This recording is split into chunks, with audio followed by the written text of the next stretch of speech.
Tonight, we're not counting sheep. We're counting the turning lights of galaxies.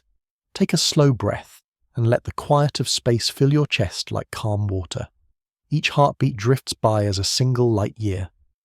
Above you, hundreds of billions of stars are breathing, shining and fading in silence. Some of their light began its journey long before humans ever dreamed. So be still. Let your thoughts dissolve into the dark.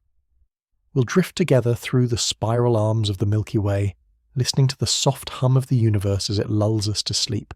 When you look up on a clear night far from the city's glow, you might see a pale river of light stretching across the sky. That is our home, the Milky Way.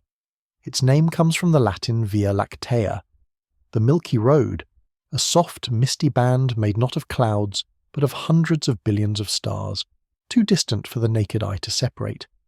Every shimmer you see is a whisper of sunlight from a different world, travelling thousands of years through the dark just to reach you now.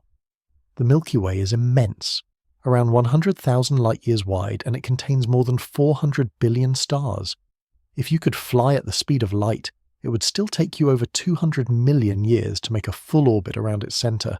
Yet our solar system is only one small grain of dust along one of its spiral arms, called the Orion Arm. Imagine a single spark dancing on the edge of a glowing wheel. That's us.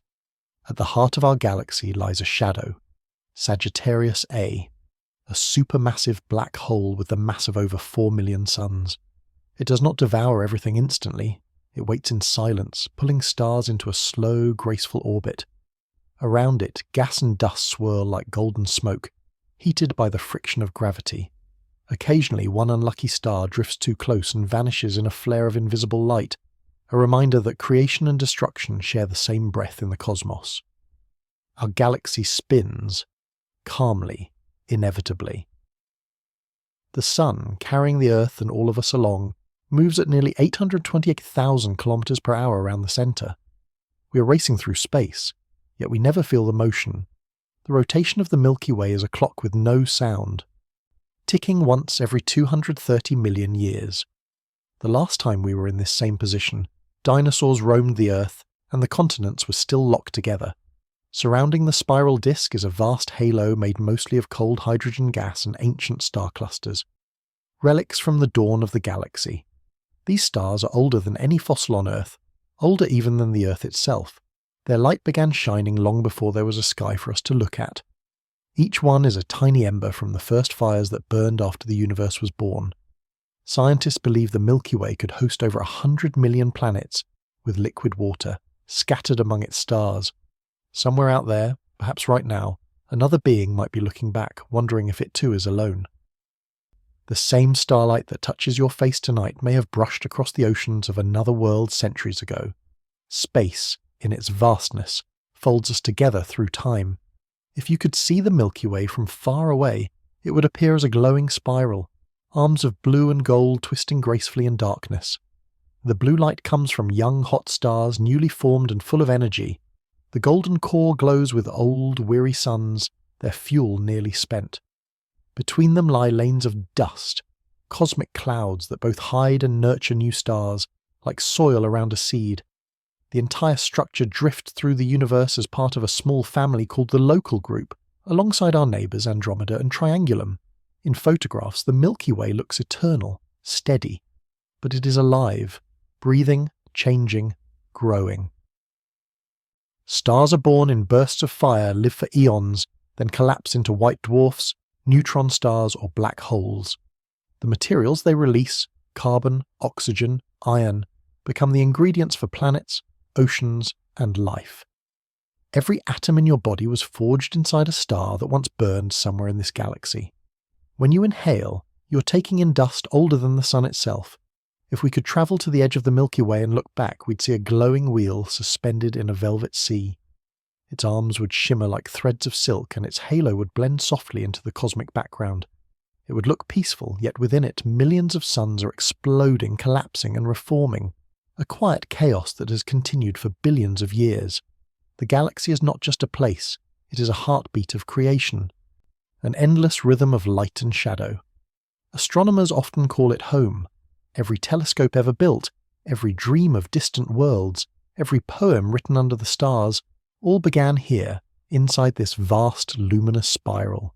To ancient humans, the Milky Way was a path of gods, a bridge to the afterlife, or the spilled milk of a celestial mother. To us, it is the cradle of every sunrise, every whisper of wonder that keeps us looking up. From the deserts of Earth to the frozen plains of Antarctica, from the deck of a quiet ship to the window of an orbiting station, the Milky Way watches over all. It reminds us that even in our smallest moments, we are part of something immeasurably large, something that hums quietly through the night. So as you lie here, listening to your breath align with the rhythm of the stars, imagine yourself drifting inside that great silver river. The dark around you isn't empty, it's full of stories written in light. Somewhere, deep in the spiral, the sun is still moving, carrying you through the endless sea of creation. You are floating in the Milky Way, the river of night, the cradle of light, the gentle pulse of everything that ever was. Beyond the edge of our galaxy drifts another spiral of light, vast, patient, and slowly approaching. Her name is Andromeda.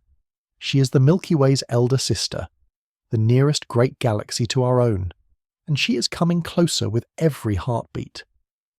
Across 2.5 million light-years of silence, her light crosses the void, a shimmer that began long before humans or even our ancestors walked upright on Earth. When you see Andromeda in the night sky, a faint oval blur just above the horizon on a dark moonless night, you are looking at the past made visible. That light began its journey when the first sparks of human curiosity were still hidden inside the bones of early primates. Andromeda is enormous. Over 1 trillion stars burn inside her, more than twice the number in our Milky Way. She spins like a giant pinwheel, her arms sweeping through space at over 110 kilometers per second toward us. It is not a collision of violence, but a slow, graceful dance, one that will take another 4 billion years to complete. Someday, our two galaxies will merge into one, a single, luminous oval called Milkomeda. By then, the sun will have aged and dimmed, and our descendants, if they still exist, will look up and see a completely different sky, glowing with the light of countless new stars born from the union of two giants. At Andromeda's centre lies not one but 2 black holes, circling each other like twin hearts beating in the dark. They are surrounded by dense clusters of stars glowing in soft amber hues, and clouds of dust that ripple like curtains in a cosmic wind. The gravity there bends space itself, shaping rivers of starlight into spirals that curve endlessly inward. It is a portrait of power and peace intertwined. The same force that holds galaxies together also writes their eventual fates. Around Andromeda swirl hundreds of satellite galaxies, small faint companions like moths around a lantern. Among them are the Pegasus dwarf and Cassiopeia dwarf, each carrying their own handful of ancient stars, each slowly tugged and stretched by Andromeda's vast pull. They are reminders that galaxies do not live alone. They travel in families, bound together by invisible threads of gravity. Even emptiness, it seems, has a way of keeping things close. If you could drift within Andromeda's arms, you would see clusters of blue stars, young suns burning 10 times hotter than ours, lighting up pink clouds of ionized hydrogen. These are stellar nurseries, places where new stars are born out of collapsing clouds of gas. The process is slow and silent, lasting millions of years. A single spark in one of those clouds may someday illuminate a world with oceans, forests and life, a mirror to our own. Every new star in Andromeda carries the possibility of another beginning. The outer arms of the galaxy fade gently into darkness. There, old stars, cool and dim, drift like glowing embers in cooling ash. Their orbits are uncertain, stretched by billions of years of gravitational tides. Some may escape entirely, becoming wanderers between galaxies, drifting forever, never finding another home.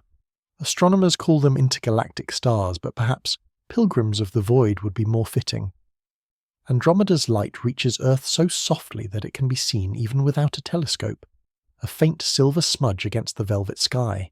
To the naked eye it seems small, but it spans a width larger than 6 full moons. All you need is darkness, patience, and stillness. Once you spot it, the thought arrives quietly. You are seeing something that began its journey long before your world existed. Every photon that touches your eye tonight has been travelling since before there was language, music, or fire. You are catching ancient light in your eyelashes. Cultures throughout history have noticed her.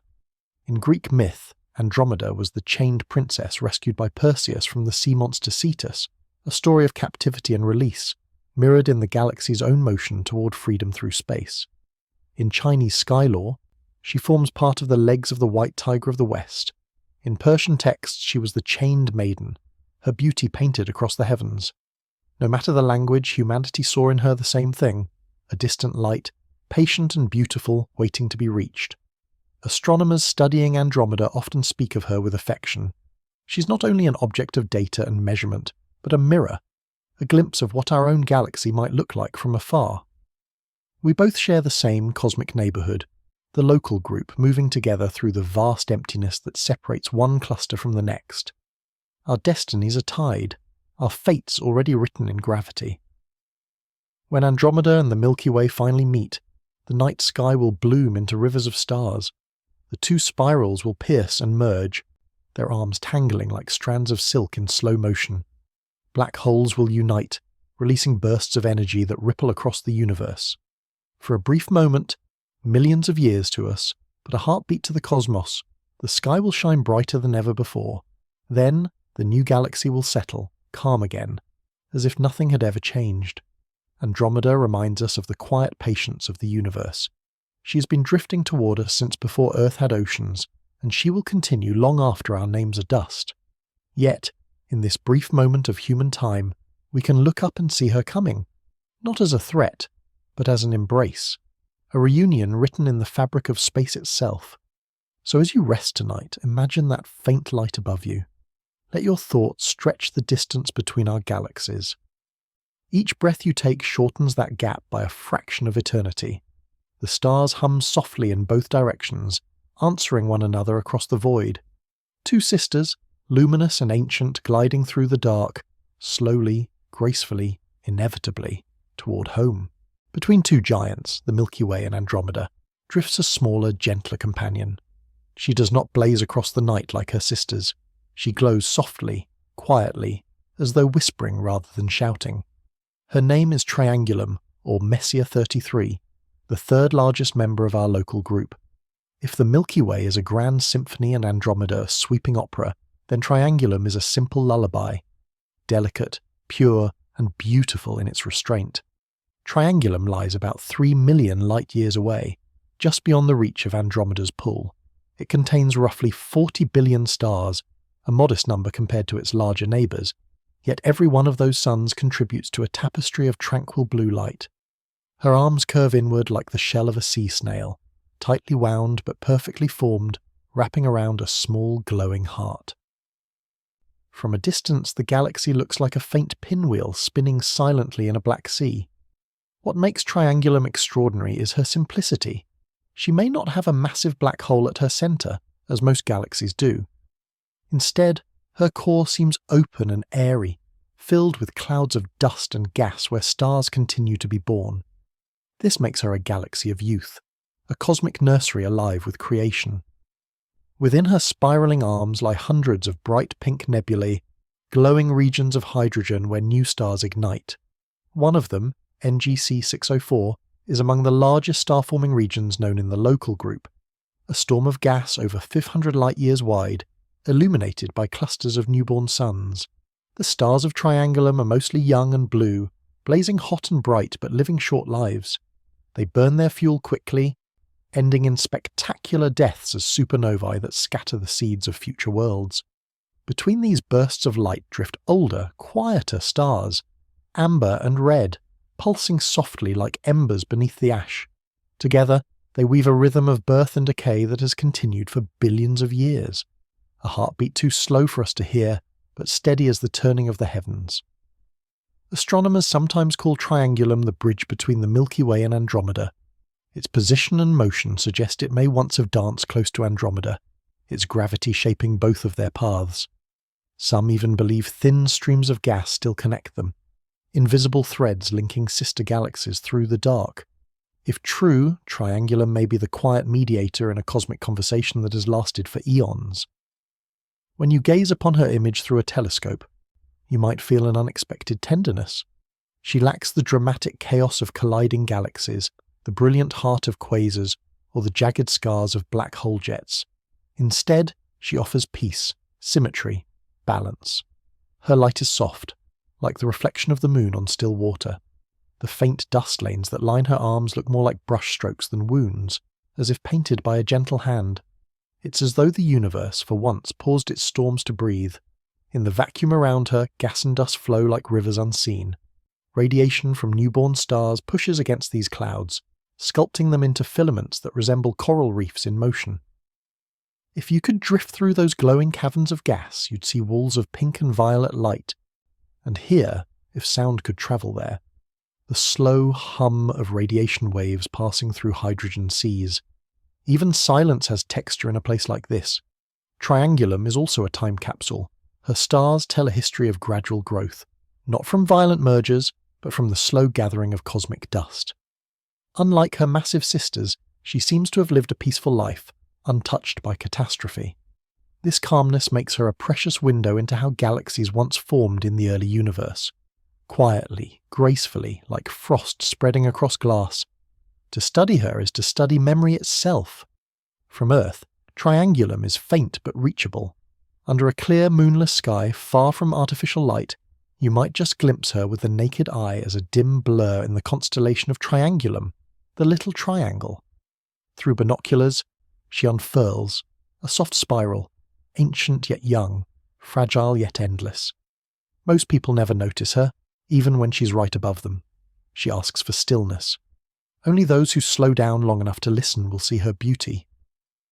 For millennia, the stars of Triangulum have crossed the night unnoticed, while her sisters claim the stories of gods and heroes. But there is something sacred in her quiet anonymity. She reminds us that not all light must dazzle to be meaningful. Sometimes the faintest glow carries the deepest calm. In her, the universe reveals its gentler side. Not all flame and fury, but also tenderness and care. Imagine drifting through her spiral arms. Each blue sun you pass hums softly, its radiation warming the void. Nebulae bloom like gardens of light, while clouds of cosmic dust drift past you in slow motion. Everywhere, gravity weaves invisible currents, keeping all things balanced, all things moving together. You're a small particle of awareness inside an immense breathing system, a single thought inside a dream of stars. When light from Triangulum reaches Earth, it has travelled for 3 million years. By the time it touches your eyes, the stars that sent it may have already faded or exploded, their energy scattered among new worlds. What you see is not the galaxy as it is, but as it once was, a ghost of light crossing time. And yet, that ghost still glows, quietly alive in the darkness. Every time you look at the sky, you are reaching back through the ages, brushing against the memory of creation. Triangulum does not roar, she whispers. She does not command the sky, she listens to it. She's the pause between breaths, the rest note between symphonies. And as you drift deeper into rest tonight, imagine her gentle light tracing slow spirals around your dreams, wrapping them in quiet silver, guiding you to stillness. In the endless choir of galaxies, she is the softest voice, but perhaps the most human one. Far to the south, where the night air is dry and the constellations turn upside down, a soft, silver mist drifts across the dark. It is not a cloud, though sailors once mistook it for one. It is a galaxy, small, bright, and alive, called the Large Magellanic Cloud, or simply the LMC. It floats like a glowing island near the edge of the Milky Way, a companion bound to us by invisible tides of gravity. Its light takes about 160,000 years to reach Earth, yet to the naked eye it appears gentle and close, as if it were just above the horizon, waiting to be touched. For travellers in the southern hemisphere, the LMC is a familiar friend.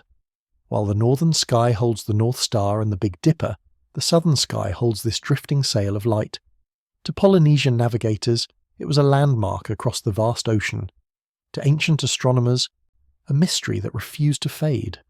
And to us, it is a neighbouring galaxy, circling the Milky Way like a loyal companion that never quite leaves home. The Large Magellanic Cloud is small compared to the Milky Way, only about 1/10 its size, but it burns with a kind of youthful brilliance, Its structure is irregular, not a perfect spiral, but rather a swirl of glowing knots and filaments, shaped by both creation and destruction. The Milky Way's gravity tugs constantly at it, distorting its edges, twisting its gas into long arcs that stretch across space. It is a galaxy in motion, a silver sail caught forever in an unseen wind.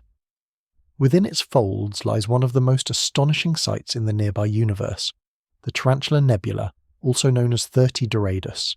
If the Milky Way had a nursery for stars, the Tarantula would be a roaring factory. It is the most active star-forming region in our entire galactic neighbourhood, a storm of gas and light where new suns ignite by the thousands. This region alone glows brighter than some entire dwarf galaxies. Were it as close to Earth as the Orion Nebula, it would cast shadows across the night sky. Inside the Tarantula Nebula, enormous superstars like R136A1 burn with unimaginable intensity, each one more than 1,000,000 times brighter than the Sun. They live fast, die young, and explode in brilliant supernovae, seeding the nebula with heavy elements. Those elements, carbon, iron, oxygen, will someday become the ingredients of planets, oceans, and breath. In a way, every star that dies here gives life to the universe elsewhere. It's a place of endings that are also beginnings, a reminder that even in chaos, something new is always being born. The LMC is also a museum of ancient stars. More than 30 globular clusters, dense spheres of old stars, orbit its core, each one billions of years old. They are fossils from the early universe, preserved in motion, whispering stories of what galaxies looked like when time itself was young. If you could hover near them, you'd see thousands of golden suns packed so tightly together that night would never truly fall. The light would be constant, eternal, not bright but quietly glowing, like the inside of a lantern. Because the LMC is so close, astronomers treat it as a cosmic laboratory. Here, they can study star birth and death in extraordinary detail. They observe how gas collapses into stars, how supernovae spread heavy elements, and how gravity sculpts the dance of entire star clusters. Every image captured from this galaxy is both a snapshot of the past and a map for understanding our own future. In a way, the LMC is like a mirror, showing the Milky Way as it might have looked billions of years ago, when it was still wild and young. The LMC's shape is constantly shifting. The gravitational embrace of the Milky Way and its smaller sibling, the Small Magellanic Cloud, stretches it, pulling streams of gas called the Magellanic Bridge and the Magellanic Stream. These rivers of hydrogen trail behind the two galaxies like ribbons, marking the path of their slow, spiraling dance. Over millions of years, this dance will continue until the clouds merge completely with our galaxy, feeding it with fresh material for future generations of stars.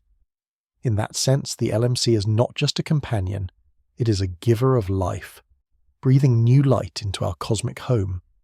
The name Magellanic comes from the explorer Ferdinand Magellan, whose crew documented the glowing clouds during their voyage around the world in the early 1500s. But these clouds were seen long before by the peoples of the Southern Hemisphere. To the Aboriginal Australians, they were campfires of ancestral spirits. To the Inca, they were llamas drinking from the Milky Way's river of stars. Every culture that looked upon them found comfort, a reminder that even in the vastness of night, light endures. From the southern deserts of Chile to the icy observatories of Antarctica, telescopes now gaze into this small galaxy, capturing images of unparalleled beauty. Through their eyes, we see not just stars, but the process of becoming, the universe learning to make itself again and again. The LMC reminds us that galaxies are not static things. They grow, evolve, and sometimes even bleed into one another, like watercolour in rain. And when you look at it from Earth, that faint luminous patch suspended in black, it is easy to imagine it as a sail stretched by invisible wind, carrying our galaxy forward through the cosmic sea. The hydrogen gas trailing behind becomes the wake, the stars its glowing lanterns, and the dark sky the endless ocean it crosses. Every night, the LMC sails onward, silent and steady, guided only by gravity's ancient hand. So tonight, if you ever find yourself beneath a southern sky, take a moment to look for that pale cloud near the horizon. It may seem small, but within it lies the energy of millions of suns, the beauty of endless creation. Close your eyes and imagine drifting beside it, floating among its stars, feeling the pulse of newborn suns and the sighs of dying giants. Let the thought carry you, like a traveller on a cosmic tide. The Large Magellanic Cloud is more than a galaxy. It is a memory of how the universe began, a promise of how it will continue, and a sail of silver gliding quietly through the dark, forever chasing the winds of eternity. Not far from its larger sister drifts another mist of stars, smaller, fainter, yet equally ancient. It is the Small Magellanic Cloud, the quiet twin of the LMC, bound to the Milky Way by threads of gravity that stretch and strain like old silk. If the Large Magellanic Cloud is a sail, then this one is its tattered edge, the fragment of a cosmic voyage that refuses to end. Seen from the southern hemisphere, it glows as a soft patch of silver against the dark, an ember caught between worlds. The Small Magellanic Cloud, or SMC, lies about 200,000 light-years away from Earth. It is one of the closest galaxies to our own, and one of the most studied. Its light takes nearly 200 millennia to reach us, meaning we see it not as it is, but as it once was, long before civilization, before language, before even the idea of time as we know it. In its faint shimmer lies an echo of ancient creation. Unlike the sweeping spirals of grand galaxies, the SMC is irregular, its shape broken and stretched. It looks as though it's been torn by invisible hands, and in a way it has. The Milky Way's gravity, powerful and patient, pulls at it constantly, while the LMC tugs from the other side. Together they twist the SMC's form, dragging long rivers of gas from its heart into space. These streams, the Magellanic Bridge and the Magellanic Stream, link the two clouds together, connecting them across more than 100,000 light-years. They are living threads of hydrogen, drifting through the void like luminous smoke. Inside this delicate chaos are young stars, hot and blue, glowing with the energy of youth. Many of them are only a few million years old, infants by cosmic standards.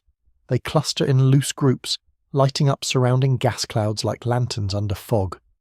Where the gas is thickest, new stars continue to form, one after another, in a slow, endless cycle of birth.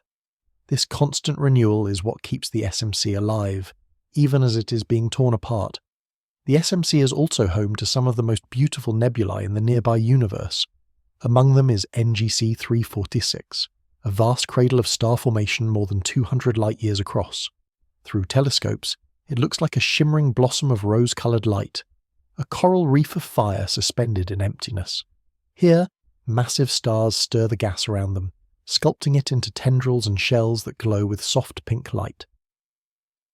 It is a scene of both tenderness and power, the breath of creation painted across a silent sky. Yet for all its vitality, the SMC is also a galaxy in decline. Its star formation will not last forever. The same gravitational forces that make it beautiful are also pulling it apart, stripping away the gas that sustains new stars. In a few billion years, the SMC may dissolve completely, its stars scattered into the Milky Way's halo like dust on the wind. But even in its dissolution it gives, feeding the larger galaxies around it with the raw materials for future light. It is, in every sense, a galaxy that dies by giving life. The stars of the SMC are a mixture of youth and age. While its outer regions shine with new blue stars, its heart holds ancient red giants and globular clusters older than 10 billion years. These clusters are fossils, remnants from the early days of the universe when the first heavy elements were born. Their orbits around the SMC are slow and stable, tracing circles that will outlast all memory of humanity.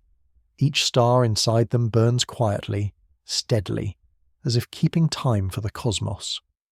Because of its closeness, the SMC serves as an open book for astronomers. Here, they can study how galaxies evolve, how stars form and die, and how gravity sculpts light itself. In every frame captured by the Hubble Space Telescope, there is a lesson in patience. You see the universe working with both violence and grace, tearing apart and mending, erasing and redrawing, endlessly repeating the act of creation. It is the same rhythm that beats within us, the same cycle of decay and renewal that defines all life. Throughout history, the Small Magellanic Cloud has been a guide for travellers. For sailors navigating the southern seas, it was a compass point. For desert wanderers, it was a promise that light never truly disappears. To the indigenous peoples of the southern hemisphere, It was part of a greater story, a connection between the sky and the soul.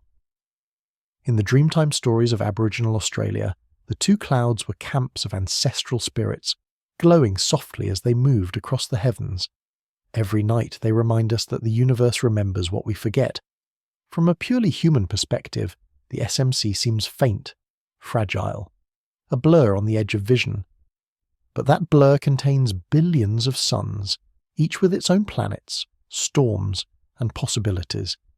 If you could stand within it, the night sky would never be dark. Stars would crowd every direction, filling space with a golden fog. The airless silence would hum with energy, and the horizon would curve with light. You would be surrounded by the heartbeat of creation, slow, deep, and eternal.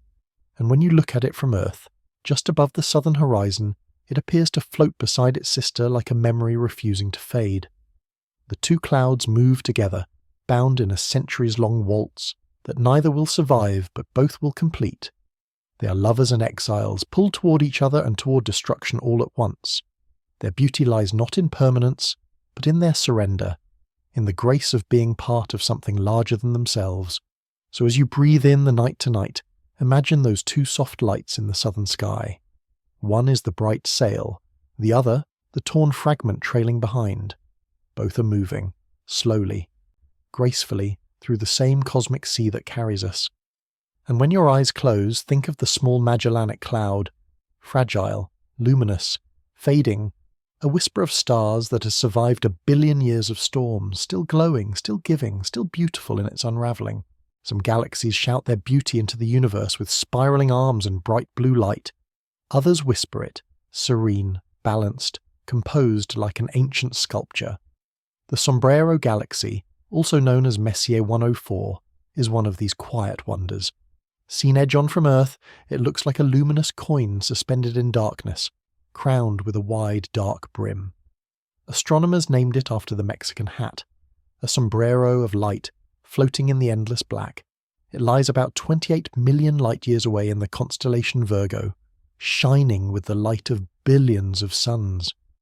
Though small in appearance, it is immense, nearly 50,000 light-years across, holding hundreds of billions of stars. Its heart glows with the steady pulse of a supermassive black hole, a core so dense that even light cannot escape. Yet around that darkness blooms an ocean of radiance, rings of dust and stars spinning in silent harmony. If you could see it up close, you'd notice a perfect symmetry. The galaxy's central bulge rises like a golden dome, glowing with the amber light of ancient stars. Around it stretches a dark, circular band of dust, thick, cool, and mysterious, the brim of the hat. That dust absorbs starlight and hides newborn suns inside, like seeds resting beneath the soil, waiting for spring. Above and below that ring, millions of stars drift in soft, diffuse halos, creating a faint glow like the edge of a candle's flame. It is, in every sense, a portrait of balance, light and shadow in perfect proportion. The Sombrero Galaxy has fascinated astronomers for centuries. When the French observer Pierre Méchain discovered it in the late 1700s, telescopes were too weak to reveal its shape, but when Edwin Hubble captured it decades later, the image stunned the world. Against the void of space, the galaxy looked almost like a divine artifact, something too precise, too elegant to be random. Its photograph became one of astronomy's most beloved images, a single, serene symbol of cosmic order. At the heart of the sombrero lies something far less tranquil, the supermassive black hole, estimated to be more than 1 billion times the mass of our Sun. It is surrounded by swirling disks of gas, dust, and light moving at tremendous speeds. These spiraling materials heat up as they fall inward, radiating intensely before crossing the black hole's event horizon, the invisible boundary from which nothing returns. We cannot see the black hole directly, but its presence is written in motion. The speed of stars, the heat of gas, the subtle dance of light near the center. Even silence in this galaxy has gravity. The Sombrero Galaxy is what astronomers call a hybrid, part spiral, part elliptical. Its structure bridges two cosmic families, the flat, ordered disk of spirals and the round, ancient glow of ellipticals. This mixture makes it unique, a galaxy that embodies both youth and age, chaos and calm. It radiates warmth in visible light, but in the infrared spectrum it burns with hidden intensity, its dust ring glowing like embers under a blanket. It is one of the brightest galaxies in infrared, signaling that beneath its quiet appearance, creation continues unseen. Inside the dark dust ring are countless clusters of young stars, still shrouded in the material that birthed them.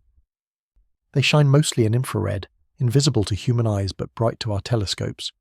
If you could stand within that ring, impossible, but imagine. The sky around you would blaze with suns at every distance. There would be no true night, only shifting amber and gold. The airless void would hum with starlight, and the horizon would curve with radiance. It would feel less like standing inside a galaxy, and more like standing inside a halo. Around the sombrero stretches a massive halo of globular clusters, over 2,000 of them, each a sphere of ancient stars orbiting like moons. These clusters are among the oldest in the universe, formed more than 12 billion years ago, when galaxies were still gathering their first light. They drift through space like glowing fossils, relics of creation's earliest fires. Each one holds hundreds of thousands of stars, tiny, dim, but enduring. Together they form the memory of the galaxy, a living archive of its long and patient history. To the human eye, the Sombrero Galaxy appears calm, almost frozen. But inside, motion never stops. Stars circle the center in elegant arcs. Gas clouds collide and reform. New stars flicker to life, while old ones fade into dwarfs and embers. Even the dark dust ring, seemingly still, is a storm of tiny grains of carbon and ice, colliding gently, drifting together. The galaxy breathes in cycles too long for us to witness, but no less real for their slowness. And there is a subtle poetry in its form. The sombrero's broad shadow of dust hiding its light reminds us that beauty often depends on what is unseen. Without that darkness, the bright dome would lose its contrast, its shape. Without silence, there is no music. The same law that governs galaxies governs us. Light needs shadow to define itself. From Earth, you can glimpse the Sombrero Galaxy with a small telescope, a slender edge of light crossing the black. It will look simple, almost shy, but the more you study it, the more alive it becomes. It is not a picture. It is a living motion frozen in your gaze. The photons that reach you left that galaxy when early humans were discovering fire. You are looking at the past, and through it, at the patience of time. Astronomers sometimes call the sombrero a bridge of understanding, a reminder that the universe is both ancient and ever-renewing. It carries the quiet dignity of a monk and the mystery of a painter's brushstroke. In it, the universe shows restraint, no violence, no spectacle, just the perfect poise of creation at rest. So as you listen tonight, imagine that glowing hat drifting in space, its brim casting a soft shadow across eternity. Inside it, billions of stars spin slowly, like dust in sunlight. Outside, the dark stretches endlessly, silent, vast, kind. The Sombrero Galaxy moves through that stillness with grace, neither hurried nor afraid. It is a reminder that the cosmos, for all its storms, knows moments of stillness too. When you close your eyes, picture it floating in the void, a golden dome, a ring of shadow, a balance between being and nothingness. That is the Sombrero, a galaxy that teaches us how to shine, quietly. Some galaxies do not simply exist, they perform. They twist, spiral and sway, as if aware of their own beauty. Among them, none is more captivating than the Whirlpool Galaxy, known to astronomers as Messier 51. It is the image most people think of when they imagine a galaxy. Two perfect arms spiraling outward, filled with stars, gas and dust glowing like brushstrokes of light across a black canvas. It is a dance of order drawn from chaos, and it never stops moving. The Whirlpool Galaxy lies about 23 million light-years away in the constellation Canes Venierci. It was one of the first galaxies ever identified as spiral, and even now, centuries later, it remains one of the most photographed in the night sky. Through a telescope, it appears almost alive, a glowing core wrapped in curling ribbons of blue and gold, its arms sweeping outward in hypnotic symmetry. But the secret to its beauty lies in what can't be seen: gravity, the invisible choreographer guiding every motion. At the center of the whirlpool burns a supermassive black hole, quietly holding its system together. Around it, stars and gas spin at breathtaking speeds, fast enough to complete one revolution in just a few 100 million years. Its spiral arms aren't static structures. They are waves of density, ripples moving through the galaxy's disk like the crests of a slow ocean. As these waves pass through regions of gas, they compress it, triggering the birth of new stars. In this way, the galaxy continuously renews itself, transforming invisible gas into light. It is both a machine and a miracle, chaos turning into beauty through nothing more than motion and time. The whirlpool does not dance alone. It has a partner, a smaller galaxy, NGC 53195, that orbits close by, tugging gently at its arms. The two are locked together in a slow waltz that has lasted for hundreds of millions of years. Their gravitational embrace distorts and reshapes them both, like two dancers whose steps leave trails of light in the dark. Where they meet, the compression of gas is so intense that entire clusters of stars are born, bursting into being like cosmic fireworks. It is one of the universe's most beautiful truths. Even collisions can create harmony. If you could stand inside the whirlpool, you would see rivers of blue-white stars arcing across the heavens. Nebulae would hang in the air like pink lanterns, glowing softly where hydrogen is set ablaze by newborn suns. Dust lanes would curve across the sky like smoke trails, veiling and revealing light with every turn. There would be no silence, not in the human sense, but a steady hum of energy, a vibration in the bones of existence itself. Everywhere you looked, something would be moving, falling, spinning, colliding, and yet the entire structure would seem perfectly at peace. Astronomers call the whirlpool a grand design spiral, meaning its arms are distinct, well-formed and mathematically graceful. It's as if the laws of physics themselves decided to draw something beautiful. Each arm contains hundreds of billions of stars, some newly born, others ancient and fading.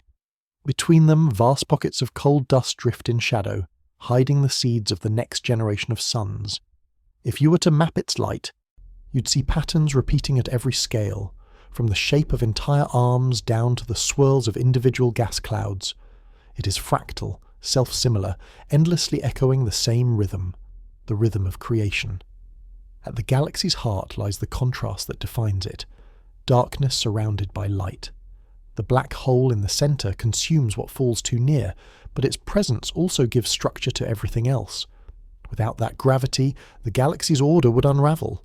In this way, the whirlpool is both a warning and a lesson. Even the things that destroy also sustain.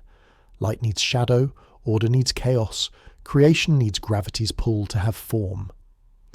The smaller companion galaxy, NGC 53195, has already passed through the whirlpool once and is now retreating, slowly but inevitably to return again.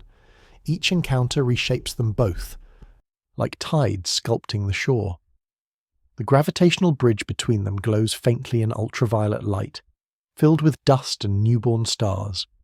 It is a thread of connection stretching across tens of thousands of light years, fragile, yet strong enough to bind two galaxies together. Someday, the smaller one may be absorbed entirely, becoming part of the larger. The dance will end, but its memory will remain written in the whirlpool spirals. When the Hubble Space Telescope captured its famous image of M51, the world was stunned. Every curve, every swirl of colour seemed intentional, as if painted by a cosmic artist.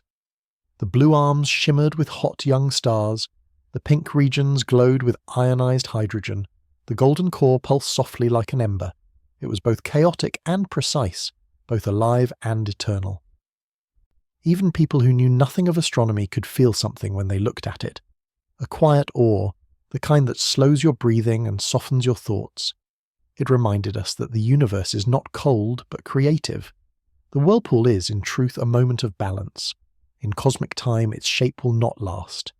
Billions of years from now, its arms will dissolve, its companion will merge, its perfect symmetry will blur into the irregular haze of an aging galaxy. And yet, right now, it exists, exquisitely formed, quietly spinning, caught between birth and decay. It is a snapshot of grace in motion, the kind of perfection that only ever happens for a little while. If you were to step back and watch from afar, you might see the whirlpool as part of something larger, another thread in the cosmic web, another rhythm in the great song of gravity. Galaxies are not isolated. They tug at one another, resonate, and share the same invisible field of force that binds the universe together. The whirlpool's beauty is not accidental. It is the visible shape of a deeper harmony, one written in the language of physics but felt in the soul. So as you listen now, imagine that spiral turning in the dark, two galaxies entwined, moving slowly, endlessly. Feel how they draw and release, like the tide, like breath. Each arm sweeps through millions of suns, each orbit lasts longer than human history, and yet the motion is gentle, graceful, inevitable. The Whirlpool Galaxy is not just an image of the cosmos, it is a meditation on time. It teaches us that beauty can emerge from collision, and that even gravity, the quietest force, can choreograph a dance that lasts forever. If the universe ever decided to paint a flower, it might look like this. A spiral of light so wide, so gentle, that it seems to float rather than move. This is the Pinwheel Galaxy, also known as Messier 101, and it stands as one of the most symmetrical and breathtaking galaxies ever discovered. It spreads its arms across nearly 170,000 light-years, almost twice the size of our Milky Way, and shines with the light of 1 trillion stars. But despite its enormity, its beauty feels tender, open, welcoming, like the face of a blossom turning toward the dark. The Pinwheel lies about 21 million light-years away in the constellation Ursa Major, close to the familiar shape of the Big Dipper. You cannot see it with the naked eye, yet it sends its light faithfully toward us, a steady pulse that began long before human civilization began. Through telescopes it looks like a glowing fan of light, each spiral arm unfurling gracefully like the petals of a cosmic rose. Its colours, pale blues, golds, and faint reds, shimmer as though dusted with frost. Astronomers call M101 a grand designed spiral galaxy, meaning its arms are distinct and organised, not chaotic like so many others. Each arm curves outward in wide, elegant arcs, lined with vast clouds of hydrogen gas that glow pink and crimson under the energy of newborn stars. Between these glowing regions lie darker lanes of dust, the quiet, unlit soil from which new suns will one day emerge. The balance between dark and light gives the galaxy its depth, its texture, its poetry. It is not merely a collection of stars. It is a living landscape, constantly forming and dissolving, expanding and contracting, breathing like an organism. The Pinwheel's core is small and calm, lacking the violent black hole storms found in many galaxies. Instead, it glows gently with the light of older stars, soft gold in tone, stable and wise. From this peaceful centre, the arms spiral outward, growing more chaotic and creative as they go. It is as if the galaxy begins with meditation and ends in music. Within those sprawling arms, stars are being born at an astonishing rate. Clusters of thousands forming in pink nebulae that stretch across hundreds of light-years. Each of these stars carries with it the potential for planets, oceans, and perhaps, someday, life. To the human eye, the pinwheel might seem static, frozen in a perfect pattern, but in reality it is alive with motion. Its stars orbit at hundreds of kilometers per second, completing one slow revolution in hundreds of millions of years. The arms are not solid structures, but patterns of density, waves of gravity rolling through the galaxy's disk. Where the waves compress gas, stars ignite. Where they pass, darkness settles again. The pinwheel is not a photograph. It is a rhythm, a pulse, a slow cosmic waltz of light and dust. One of the galaxy's most striking features is its abundance of H2 regions, vast clouds of ionized hydrogen where new stars are born. These regions appear as luminous pink and red spots scattered along the spiral arms, like lanterns hung on invisible strings. They are among the brightest and most active stellar nurseries in the local universe. Each one is a workshop of creation, where gravity, heat, and time collaborate to turn invisible atoms into radiant suns.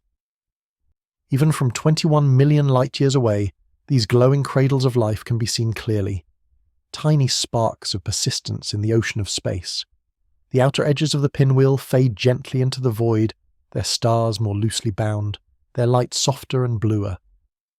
These are the galaxy's frontier, places where order begins to give way to emptiness. Yet even here, beauty lingers. The outer arms stretch like the edges of a delicate painting, their patterns faint but deliberate, reminding us that the universe does not end abruptly. It fades with grace. Astronomers have long admired M101 for its near perfection.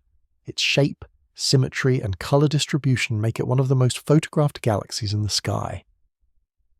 The Hubble Space Telescope has captured its face in exquisite detail. Every arm, every glowing cluster, every wisp of dust rendered in clarity. In these images, the pinwheel appears less like a physical object and more like a dream given form. The hues shift from gold to blue to crimson, each tone representing a different age of stars.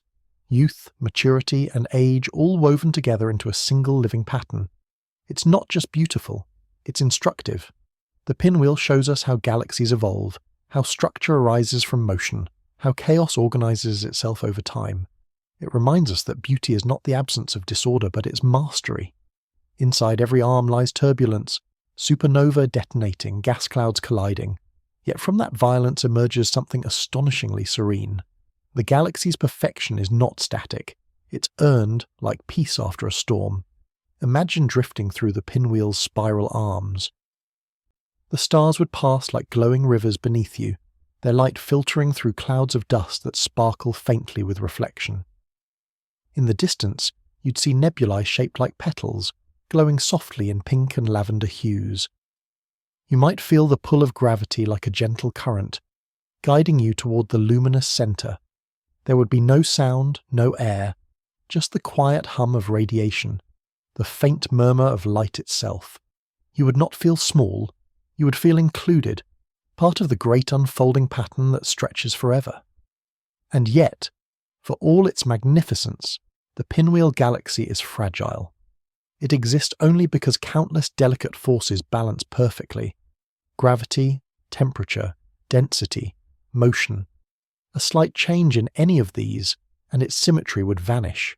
In that sense, it is like us, complex, temporary, miraculous.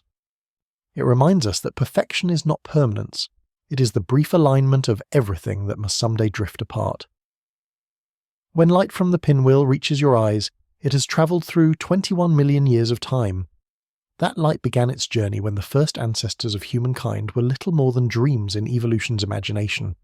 Now, after all that distance, it rests softly on your retinas, ancient light meeting a new mind.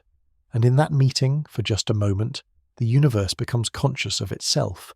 So as you breathe quietly tonight, imagine that flower of stars blooming in the darkness. Its petals unfold in silence. Its heart glows with quiet fire. Its fragrance is made of light. The pinwheel galaxy turns slowly, endlessly, a cosmic blossom nourished by gravity, blooming forever in the garden of the night. If you could watch galaxies fall in love, it would look like this. Two vast spirals, once separate, once calm, now entwine, their arms stretching toward one another like reaching hands. Stars collide, clouds of gas ignite, and light spills from every wound. This is the story of the Antennae Galaxies, a pair of cosmic lovers forever captured in the act of merging. They are located about 60 million light-years away in the constellation Corvus, yet their drama unfolds so vividly that we can almost feel its pull from here. From Earth, they look like a delicate pair of wings. Two golden centers surrounded by streaming arcs of light that extend for hundreds of thousands of light-years. These arcs, or antennae, are made of stars flung outward by the force of their collision, tracing long, elegant curves through space. To the human eye, the scene looks peaceful, like a slow waltz frozen in mid-turn. But inside that beauty lies chaos. Entire clusters of stars are being torn apart. Massive clouds of gas crash into one another, creating shock waves that trigger the birth of new suns. In the antennae, destruction and creation are the same motion, two halves of one breath. Each of the two galaxies was once a magnificent spiral, much like our Milky Way. But gravity has drawn them together, their paths crossing in an irresistible embrace. When galaxies collide, they don't crash like solid objects. Their stars are too far apart for that. Instead, their gravitational fields intertwine, pulling and twisting each other's shapes, bending space like ripples on water. Gas and dust are squeezed and stretched, forming new regions of star formation, glowing nurseries that shine with the colours of youth. From this turbulence rise tens of thousands of new stars, some forming in tight clusters that will live for billions of years, others destined to burn out quickly and explode. The antennae are a laboratory of creation, a glimpse into how galaxies evolve, how the universe rebuilds itself from its own ruins. In their bright, tangled core lies the heart of the collision. There, gas clouds crash together at hundreds of kilometers per second, heating up and glowing red. Stars form in such density that the area has become a starburst region, one of the most energetic in the nearby universe. The light from this core travels through lanes of dust that twist like ribbons of smoke, dimming and revealing flashes of brightness, flashes that are, in truth, entire stellar populations being born. In these moments, you can see how the universe wastes nothing. Even destruction is recycled into creation. The two galaxies are still distinct, their cores glowing separately for now, but over time they will merge completely into a single larger galaxy. That process will take hundreds of millions of years, slow by human measure, but quick in cosmic terms. When it is done, their spiral structures will dissolve into an elliptical form, smooth and rounded, calm again after the storm. The antennae's current beauty is fleeting, a snapshot in the long life of the cosmos, like catching two waves just as they crash together, sparkling for a heartbeat before becoming one. If you could drift inside this cosmic collision, the sight would steal your breath. Nebulae would blaze around you in shades of pink and blue. Young stars would burn like torches along the tidal tails, and supernovae, the deaths of massive stars, would flash like lightning across a velvet sea. The airless silence would be broken only by the language of radiation, the whispers of light travelling through endless dark. And through it all, you'd sense motion. Not the motion of wind or water, but of time itself, folding and unfolding around you. When the Hubble Space Telescope photographed the antennae, the image became one of the most beloved in all astronomy. Two golden hearts glowing amid clouds of fire and dust, a cosmic embrace immortalized in light. For many it looked like art, the kind of image that speaks to both scientists and poets. Every swirl, every colour tells a story of gravity's choreography. It is not random. It is ordered chaos, written in equations yet felt as emotion. The antennae remind us that the universe, for all its scale, is not indifferent. It is expressive. Each bright spot in that photograph is not a single star, but a cluster. Thousands of suns bound together, some only a few million years old. Their collective glow lights up the tidal tails, making them visible across millions of light years. These clusters are the children of the merger, the offspring of collision. In a sense, the antennae are giving birth to their own future, even as they destroy their past. From these clusters will come new systems, new planets, and perhaps, eons from now, new forms of life looking up and wondering what came before them. It's strange to think that such immense violence could produce such peace when seen from afar. But that's the paradox of the universe. What looks catastrophic up close becomes beautiful when viewed across time. Galaxies collide, stars explode, and yet, from the wreckage, light is born again. It's a rhythm too vast for fear, too deep for sorrow. The antennae whisper this truth through their tangled glow. Nothing ever truly ends. It only transforms. As they continue their slow union, the two galaxies draw closer still, their cores circling one another like dancers who have forgotten where one begins and the other ends. Someday, billions of years from now, their light will settle into calm symmetry, the violence of their youth long forgotten. But tonight, they are still in motion, still alive with fire, still caught in the act of becoming. When you look at their image, you're seeing the midpoint of a love story written in stars. They began as two separate voices in the choir of the cosmos, and now, through gravity's patient hand, they are becoming one song. It's a song of light and silence, destruction and creation, chaos and grace. The same song that plays quietly in every living thing. So as you close your eyes, imagine them there. Two golden spirals locked together, spinning slowly through eternity, their arms outstretched, their stars intertwined, their paths forever bound. This is the antennae galaxies, the tender violence of creation, the poetry of collision, and the proof that even the universe knows how to love. At the centre of the Virgo cluster, far beyond the delicate spirals and graceful collisions we've passed, sits something older, heavier, quieter. It does not shimmer with arms of light or dazzle with symmetry. It simply exists, immense and unmoving, a colossus of stars surrounding a dark, invisible heart. This is Messier 87, or M87, a giant elliptical galaxy so vast that it dwarfs our Milky Way 100 times over. Where the whirlpool and pinwheel are ballets of light, M87 is a cathedral, ancient, austere, and filled with the gravity of silence. It lies about 55 million light-years away, and yet its presence commands the sky. While most galaxies measure their stars in the hundreds of billions, M87 may hold trillions orbiting in slow, stately motion. Its shape is smooth, featureless, no spiral arms and no delicate curves. Instead, it glows like a soft golden cloud, diffused and endless, as if the edges themselves have forgotten where they end. The light it emits is not the glitter of youth, but the steady burn of age. 1,000 billion ancient suns, each one cooling, dimming, returning its energy to the void. But at its centre lies a force unlike any other. A supermassive black hole, known as M87, rests there, an object of incomprehensible power. It weighs nearly 6.5 billion times more than our Sun, an abyss so deep that even light cannot escape. And yet, paradoxically, it is also one of the brightest points in the universe.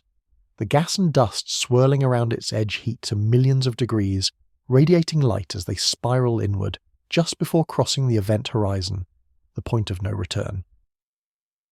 To fall into M87's heart is to vanish not only from space but from time itself.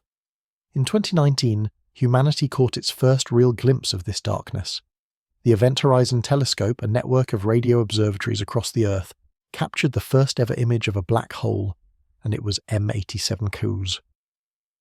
That orange ring, glowing softly against the black, became an instant icon, a doorway into the unknown. It was not an artist's dream or a simulation.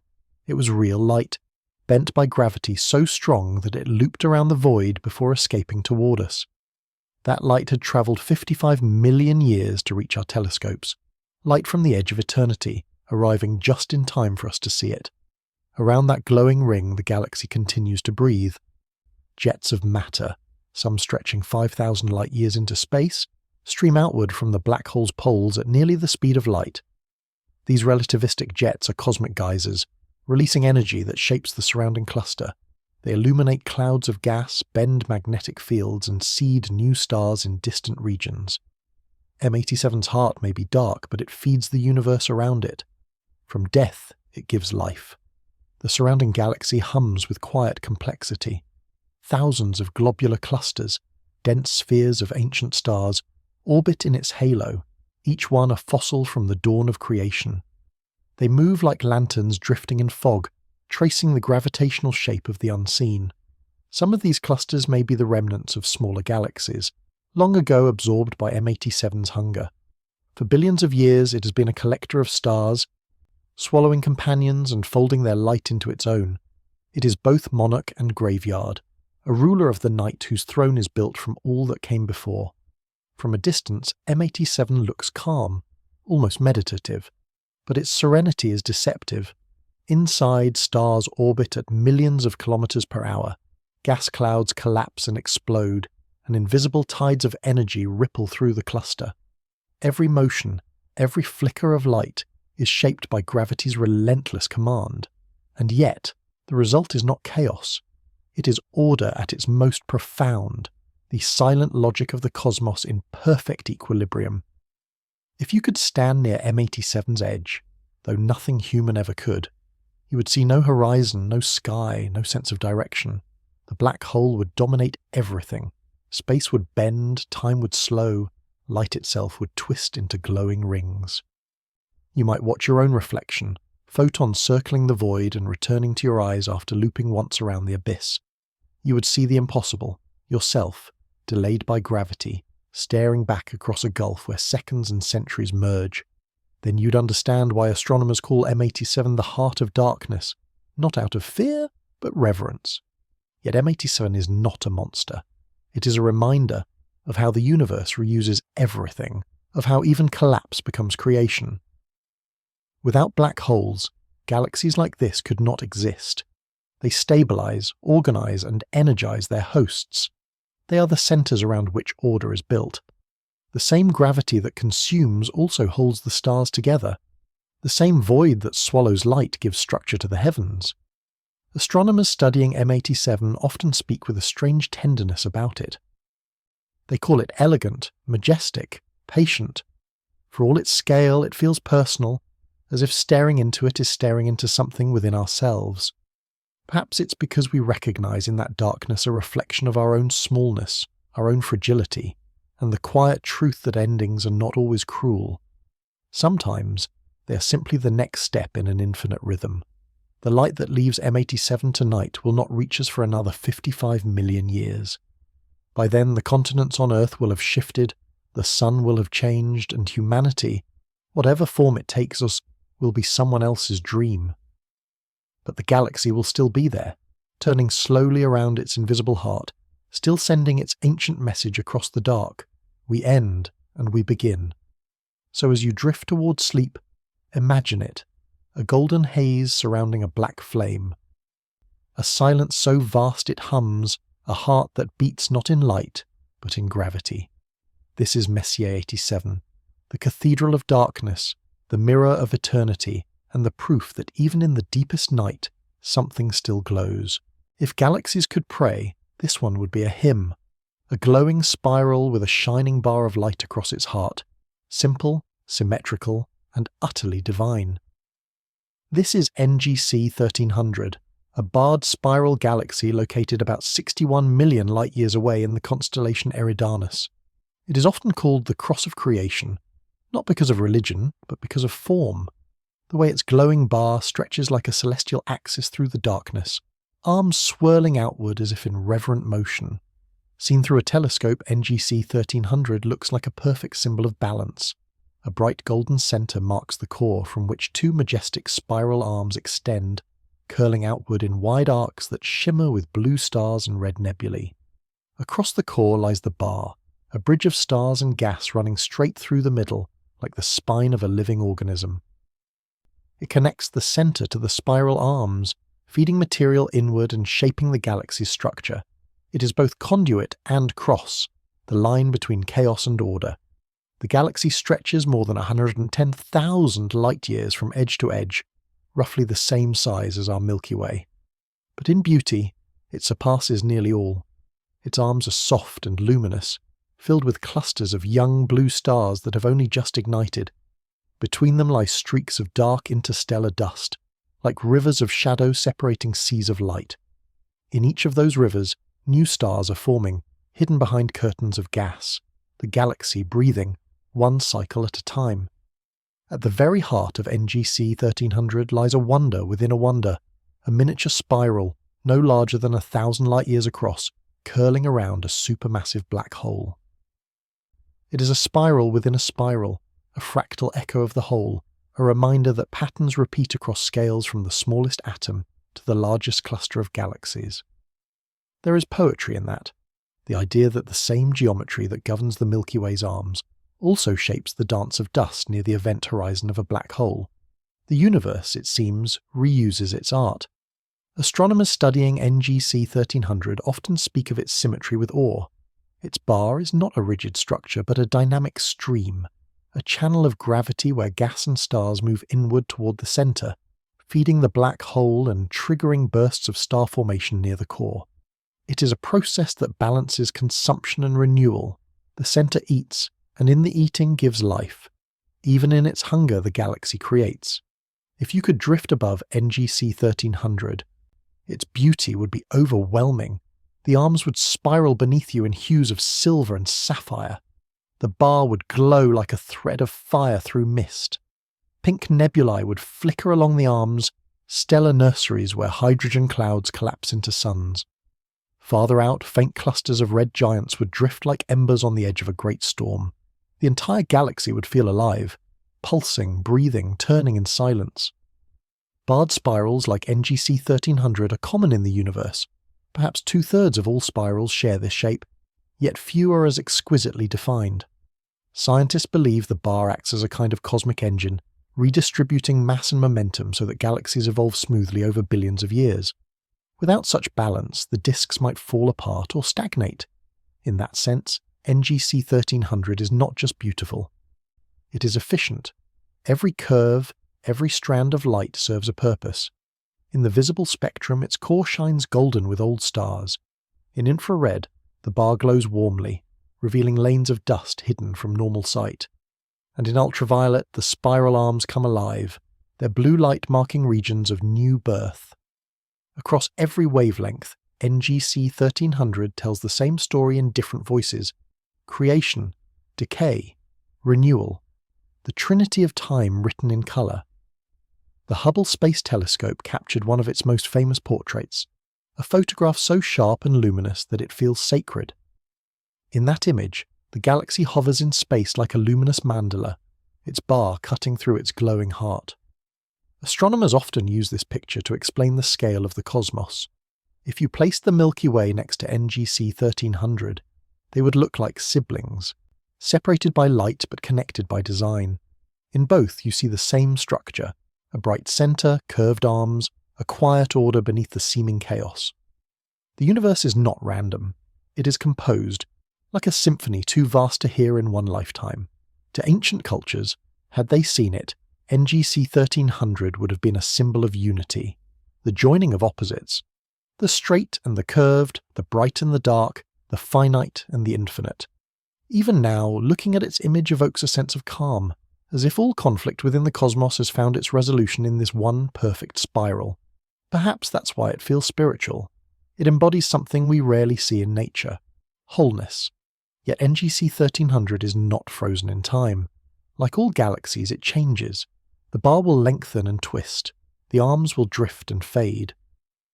The pattern that looks eternal to us will, over billions of years, dissolve into something unrecognizable. But that impermanence only deepens its beauty. The galaxy's calm is not the calm of stillness. It's the calm of motion perfectly balanced, like the eye of a hurricane. In the vast machinery of the universe, NGC 1300 is a moment of harmony. When you see its image, what you're really seeing is light from 61 million years ago, light that began its journey when Earth's early ancestors were still dreaming in forests. That light crossed intergalactic voids, dodged dust clouds, and slipped through the lenses of our telescopes to reach us now. It has travelled longer than humanity has existed, carrying a message that can be understood without words. The universe makes patterns, and you are one of them. So tonight, as your eyes grow heavy and your breath slows, imagine this cross of stars drifting through the dark, a luminous bar dividing heaven from shadow, arms spiralling outward like gentle tides. The galaxy turns, endlessly, silently, its heartbeat measured not in seconds but in centuries of light. NGC 1300 is not asking to be understood. It is simply there, perfect in its imperfection, bright in its stillness, a symbol of the order that lives quietly within the infinite chaos of creation. There are galaxies that spiral like flowers, others that collide like dancers, and then there is this one, unlike any other. It does not spiral. It does not drift. It turns. Like a great ring of fire rolling through eternity, the Cartwheel Galaxy spins through space, an enormous cosmic wheel suspended in the void. Its beauty is haunting, almost eerie, as though the universe itself paused for a moment to leave behind a single, perfect symbol of motion. The Cartwheel lies about 500 million light-years away in the constellation Sculptor. From that distance, its light took 500 million years to reach us, meaning we see it not as it is, but as it was when the first multicellular life began to crawl across Earth's seas. And yet, that light still glows with astonishing detail: a bright core, a faint inner ring, and a vast, luminous outer ring of stars more than 150,000 light-years wide. It looks almost artificial, too deliberate to be natural, but it is the result of one of the most spectacular events in galactic history. A collision. Long ago, a smaller galaxy passed directly through the center of a larger spiral, much like a stone dropped into a calm pond. The impact did not destroy either one. Instead, it sent a shock wave rippling outward through the disk of gas and stars. That wave pushed material ahead of it, compressing it into a perfect circle, a glowing ring where new stars ignited in unison. The Cartwheel Galaxy is that frozen moment, the echo of the collision still expanding, like a ripple of light spreading across an infinite sea. The galaxy that caused the disturbance has since drifted away, leaving only the aftermath, a masterpiece of geometry painted across the dark.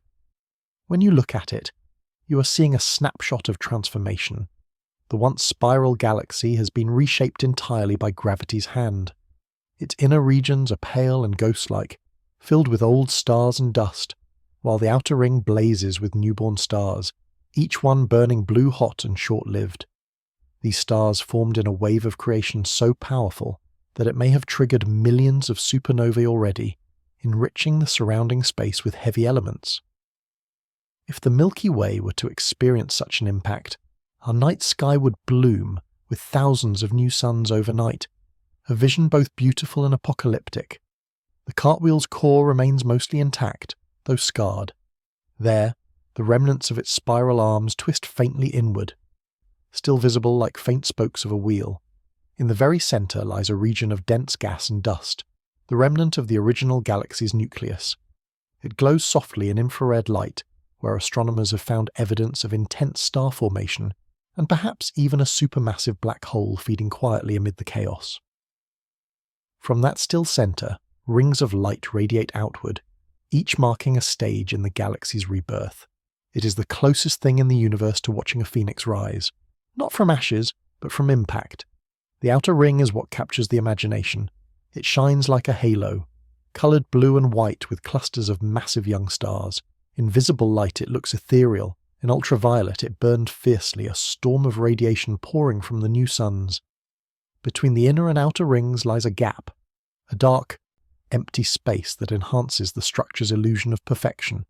It is almost architectural, as if carved by intention. But what you are really seeing is time made visible, each ring a record of where the shockwave has passed, each circle a moment in the unfolding story of the galaxy's rebirth. If you could drift near the cartwheel, it would feel like standing before a cosmic clock, its hands made of light, its ticking measured in millions of years. The wave of creation is still expanding, slowly, steadily, forming new stars as it goes. In a few 100 million years, the outer ring will begin to fade as its young stars die, and the galaxy will settle once again into calm. The wheel will stop turning, its edges dissolving back into the quiet night. But right now, in this brief era, it turns, bright, luminous, alive. The Hubble Space Telescope's image of the cartwheel is one of the most mesmerizing portraits in all of astronomy. In it, the galaxy's glowing ring looks suspended in a sea of darkness, surrounded by smaller companion galaxies, perhaps witnesses to its transformation. Tiny points of light, each a separate world, drift in the background like dust on glass. It is easy to forget scale when you look at it, easy to think it's a painting, a single object, but it spans more than 100,000 light-years, a size beyond human comprehension. If you could drive across it at highway speed, it would take longer than the age of civilization itself to reach the other side. Scientists study the cartwheel not just for its beauty, but for what it reveals about galactic evolution. It shows us how collisions, events that seem destructive, are actually engines of renewal. The galaxies we see today are survivors of countless such encounters. Every elegant spiral, every glowing core, every ribbon of dust is shaped by ancient impacts. Even our Milky Way is destined to collide one day with Andromeda, becoming something new, perhaps for a brief and shining moment, another cartwheel. The Cartwheel Galaxy is more than a structure. It is an event still unfolding. Every photon we see from it is a message from the past, a story of violence turned into harmony, of chaos turned into pattern. And though we can watch only from afar, our own atoms remember. For the carbon in our breath and the iron in our blood were once forged in collisions like this, in the fires of merging stars. We are, in a quiet way, descendants of such wheels. So as you rest tonight, picture it. A luminous ring turning in silence, surrounded by the black ocean of space. A single spark set loose 500 million years ago, still expanding, still writing its light across the sky. It is both aftermath and beginning, a moment caught between creation and completion. The Cartwheel Galaxy turns slowly, like the second hand of eternity. Its glow is a whisper that time itself repeats. Everything moves, everything changes, nothing truly ends. Not all beauty in the universe is gentle. Some galaxies wear their wounds proudly, glowing brighter for the violence that shaped them. Among these, none is more haunting than Centaurus A, the strange, broken masterpiece of the southern skies. It lies about 12 million light-years away, close by cosmic standards. And yet it feels ancient, weathered, and secretive. Part elliptical galaxy, part spiral ghost. It is both creation and aftermath, a portrait of chaos made still. From a telescope, Centaurus A looks torn in two. A golden haze of old stars stretches outward, soft and rounded, like an ancient elliptical galaxy. But cutting directly across that halo is a dark, jagged band of dust, a slash of shadow that seems almost violent. This rift is what gives Centaurus A its signature look, the scar that has made it famous. It is the remnant of a collision, a smaller spiral galaxy, long ago swallowed whole. Its remains still visible as this thick seam of gas and dust. Through that wound, the galaxy continues to breathe.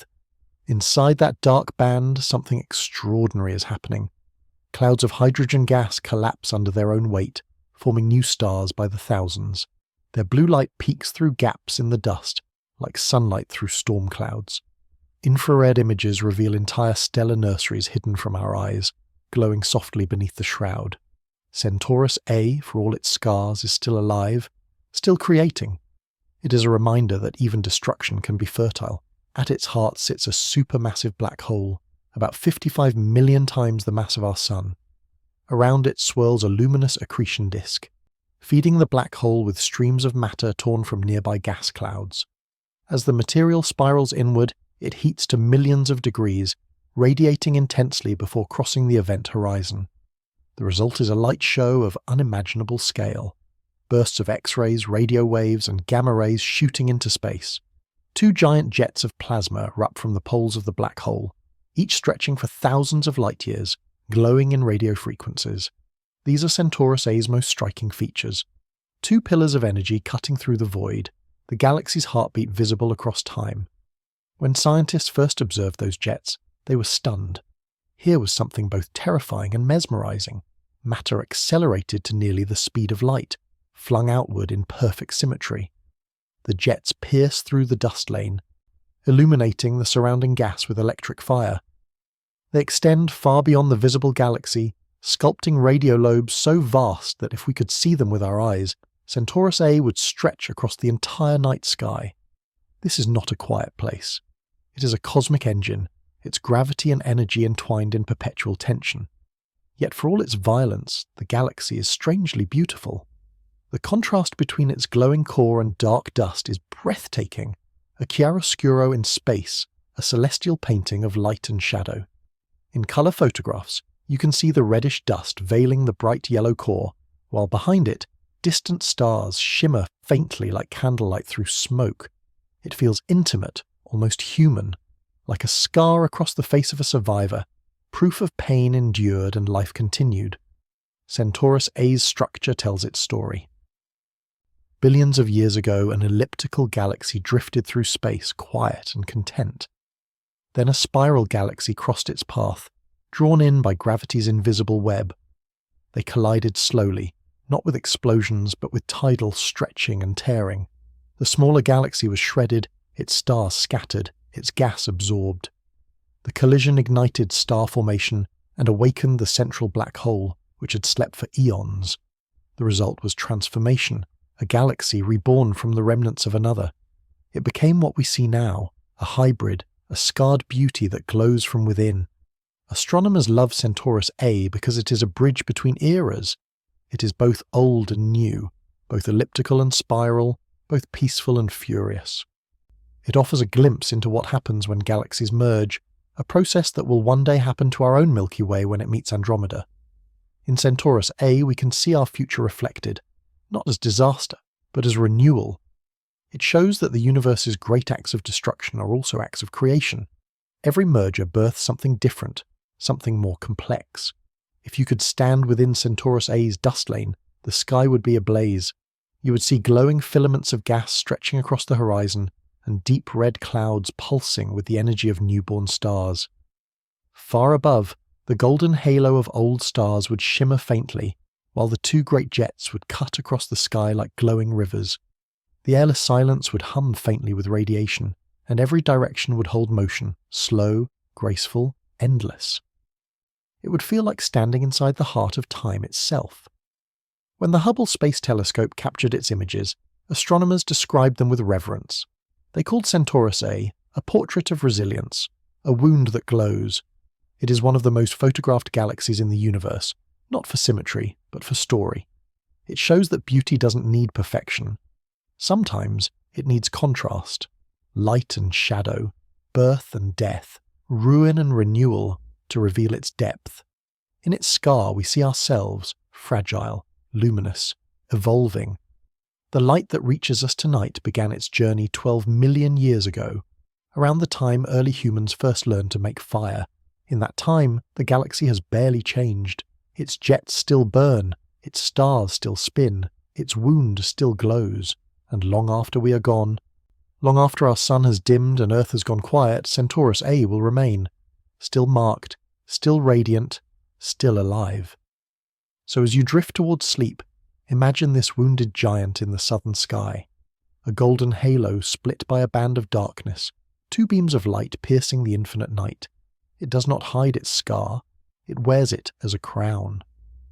Centaurus A is not perfect, and that is its grace.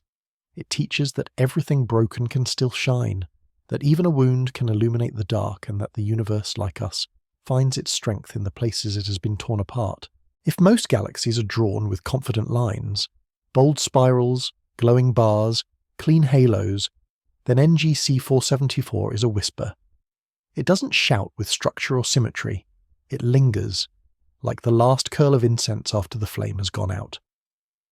An elliptical galaxy shrouded in delicate shells of light, NGC 474 looks less like a cosmic city and more like a memory, soft, transparent, fading at the edges but impossible to forget. It lies roughly 100 million light-years away, in the quiet constellation Pisces, and from that distance, it appears not as a single glowing shape but as a set of faint overlapping rings, like ripples spreading across dark water. Each ring is made of billions of stars, forming ghostly arcs that drift through space. They are almost invisible to the naked eye. Even powerful telescopes see them only in long exposure. But when you finally glimpse them, when the faint light begins to emerge from the black, the sight feels sacred. You're not just looking at a galaxy, you're looking at time itself, layered and luminous. NGC 474 was not born this way. Its quiet beauty is the result of a long and delicate collision, the slow merger of galaxies over hundreds of millions of years. When smaller galaxies fall into larger ones, their stars don't crash head-on. Instead, they are pulled and stretched by gravity into enormous waves. Those waves ripple outward through the main galaxy, leaving behind shells of light, concentric layers of starlight, each one a fossilized echo of movement. What we see today in NGC 474 are those echoes, still glowing, still drifting outward, like the rings left behind after a pebble touches a pond. The outermost shells extend for more than 250,000 light-years, far beyond the bright core.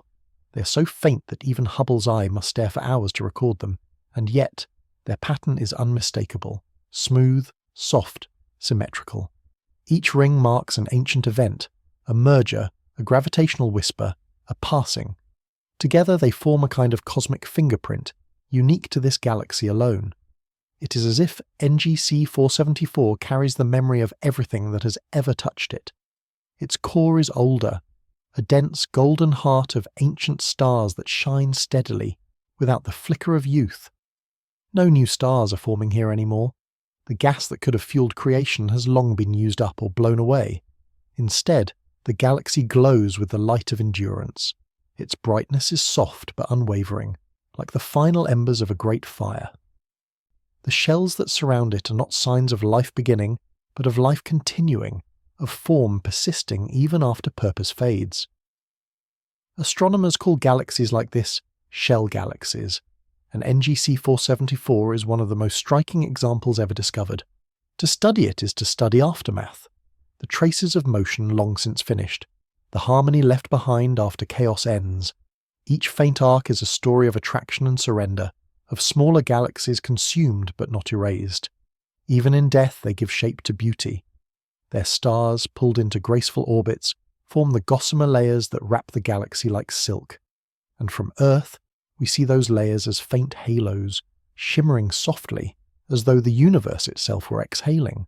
If you could drift near NGC 474, you might not even notice its edges. Its light fades so gradually into the black that the boundary between something and nothing becomes uncertain. The airless silence would hum faintly with radiation. Everywhere you looked, thin veils of starlight would overlap like moonlit mist. There would be no sudden brilliance, no drama, only stillness. It would feel less like standing inside a galaxy, and more like floating inside a dream of one. Scientists have discovered that NGC 474 is interacting with a neighbouring spiral galaxy, NGC 470, whose faint light still brushes its side. The two galaxies are gravitationally linked, locked in a slow waltz that may one day end in another merger. This could be the source of the outer shells, the result of one galaxy's gravity pulling gently at another's edges. In that sense, the beauty of NGC 474 is borrowed, created by connection. Its grace is not self-made but shared, as if even galaxies need companionship to become whole. When the Hubble Space Telescope captured its image, astronomers were astonished. The galaxy seemed almost painterly, delicate swirls of blue and silver against a black background. Some compared it to smoke, others to the soft whirls of an oyster shell. In every description the same feeling emerges: tranquility. There is no violence here, no blazing jet or screaming starburst, only the quiet persistence of form, held together by gravity's unseen hand. And yet, that tranquility is deceptive. The faint shells are still moving, expanding slowly, each one taking hundreds of millions of years to travel outward. Over time, they will fade and blend into the darkness, the galaxy smoothing into a single pale glow. NGC 474 is not eternal. It is in transition, caught between chaos and calm. It is the breath between two notes in the music of the universe. To witness it now, in this fragile balance, is a privilege of timing, a brief moment when the scars of creation still shimmer before they fade. If you imagine galaxies as lives, then NGC 474 is the memory of one long-lived, the moment after the last song, when the lights dim and only the echoes remain. It teaches us something the spirals and starbursts do not. That silence too can be beautiful. That not all radiance comes from fire, that what endures may not always be what burns brightest, but what softens, what remains. The light that leaves NGC 474 tonight will not reach us for another 100 million years. By then, Earth's continents will have shifted, the constellations will have changed, and the galaxy itself may look different. But its soft rings, the portraits of smoke, will still be expanding, still glowing faintly in the dark, carrying forward the memory of 1,000 collisions, 1,000 beginnings. So as you breathe slowly now, imagine it, a pale, layered halo turning quietly in the deep. No edges, no noise, only the faint silvery echo of motion. NGC 474 drifts like the last sigh of a dream, a painting made of starlight and silence. It reminds us that the universe's most fragile moments can also be its most eternal. The galaxy fades, but its grace, its soft, smoky grace, lingers forever. Sometimes the universe paints its stories not in spirals or spheres, but in wings. In a quiet corner of the constellation Corvus, two galaxies are colliding, their arms stretched wide, their shapes torn and reformed until they resemble something delicate, something almost alive. We call them NGC 4038 and NGC 4239, together known as the butterfly galaxies. They are not truly insects, of course, but if you look at them through a telescope, you can almost see the outline of two glowing wings, luminous, fragile and trembling in slow motion. This is not destruction. It is transformation written in light. Each galaxy began as a graceful spiral, much like the Milky Way. Billions of stars, arms of dust, and calm rotation, everything in balance, but around 600 million years ago, their paths began to cross. Gravity pulled at their edges like invisible hands, drawing them together in a slow, inevitable embrace. As they touched, their disks rippled, their gas clouds collided, their stars began to dance in new orbits.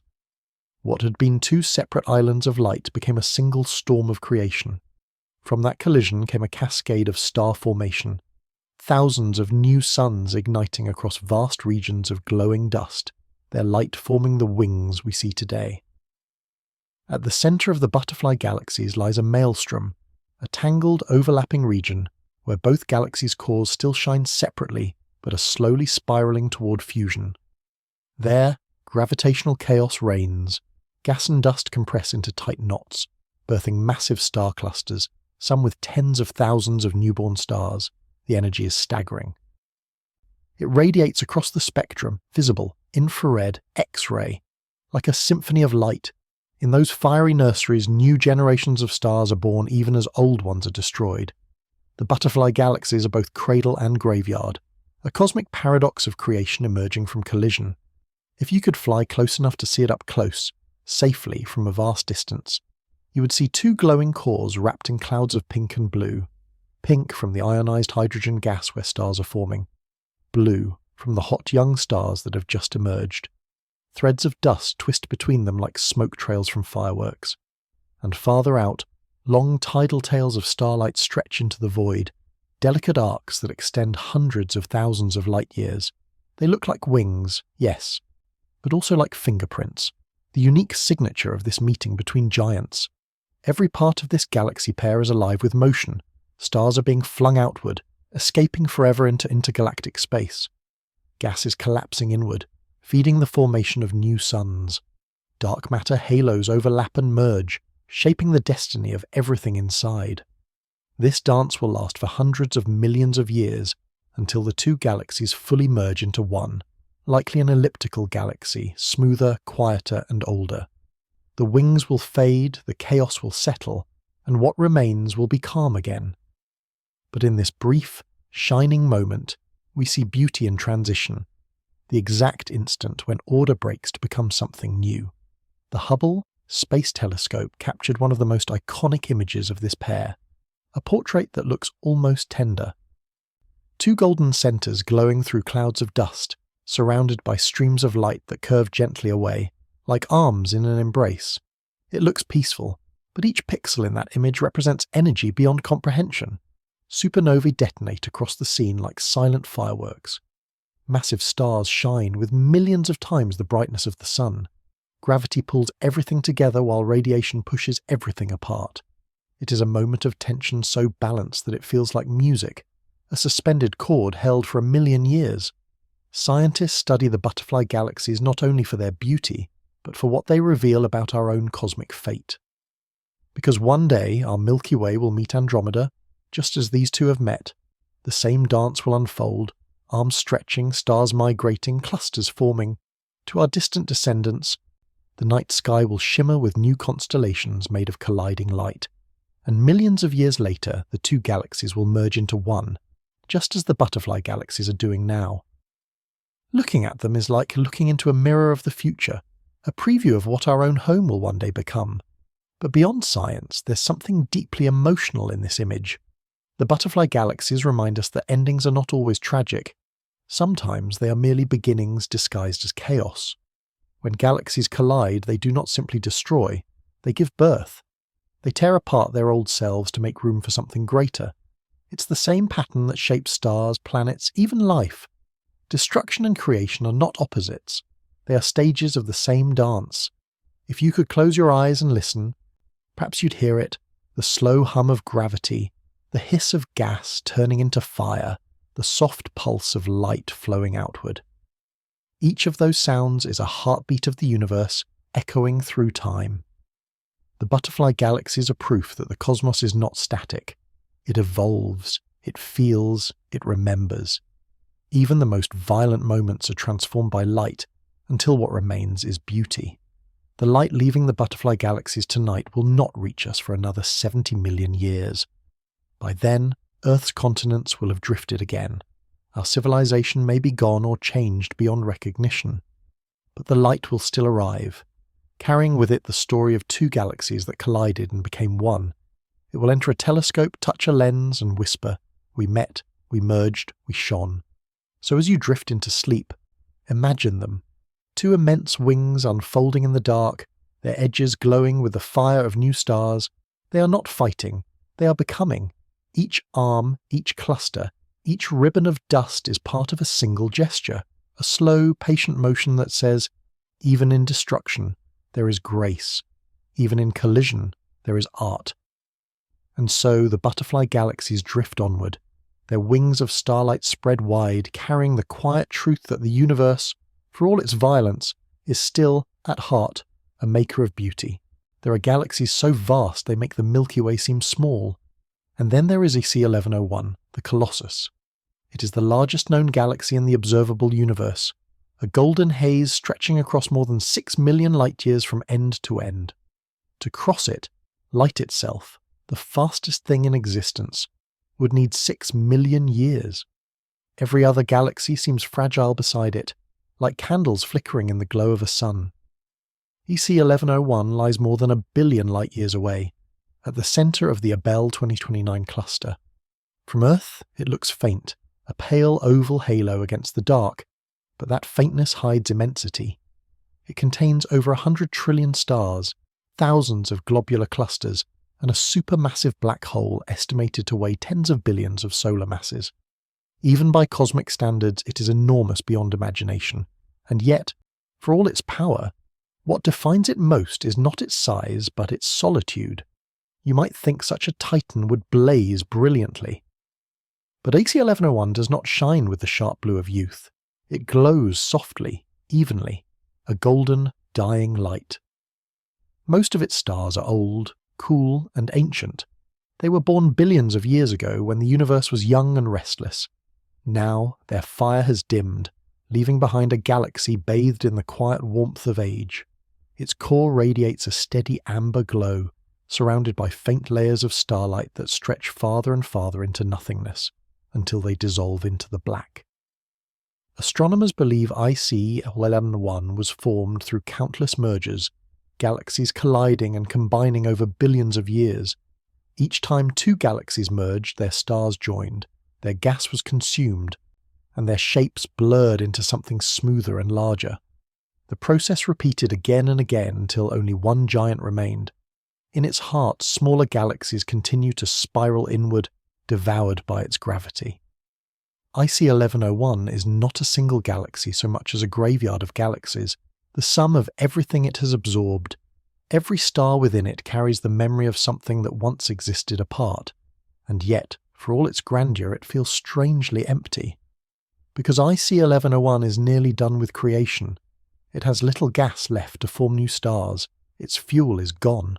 The starbursts that once flared across its arms are long extinguished. What remains are the elder suns, red, dim, ancient, circling in silence, their light soft as candle smoke. From within, the galaxy would not be ablaze with colour like the Milky Way or Andromeda. It would be quiet, golden and vast, a desert of light stretching endlessly in all directions. If you could drift inside it, you might feel a strange stillness, no spirals, no arms, no dust clouds or bright nebulae, just a glowing sea of faint starlight stretching so far that perspective itself might break. Everywhere you turned, there would be no edge, only haze, like standing inside a sunrise that never ends. The silence would be complete, the airless void humming faintly with background radiation. You would not see the structure of a living galaxy, but the ghost of one that has finished its song.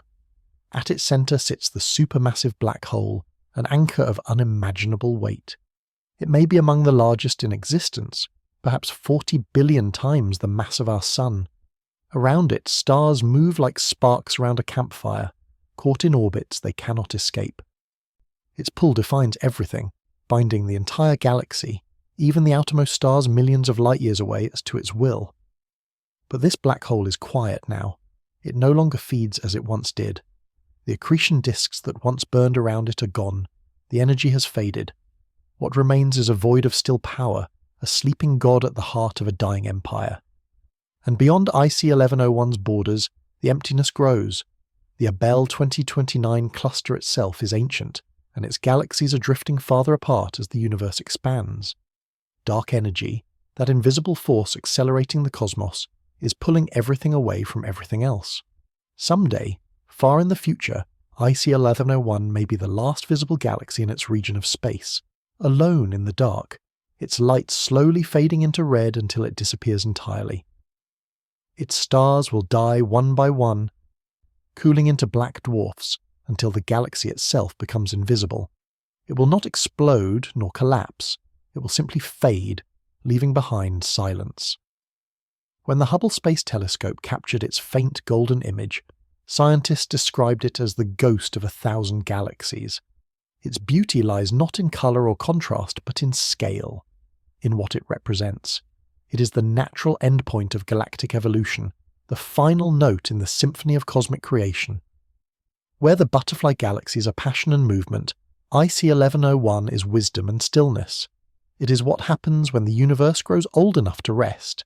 And yet, there is something profoundly peaceful in that. To look at IC 1101 is to see what eternity might look like. Endless, unhurried, whole. There are no edges, no violence, no urgency, just light, softly fading into forever. It reminds us that not all endings are sad.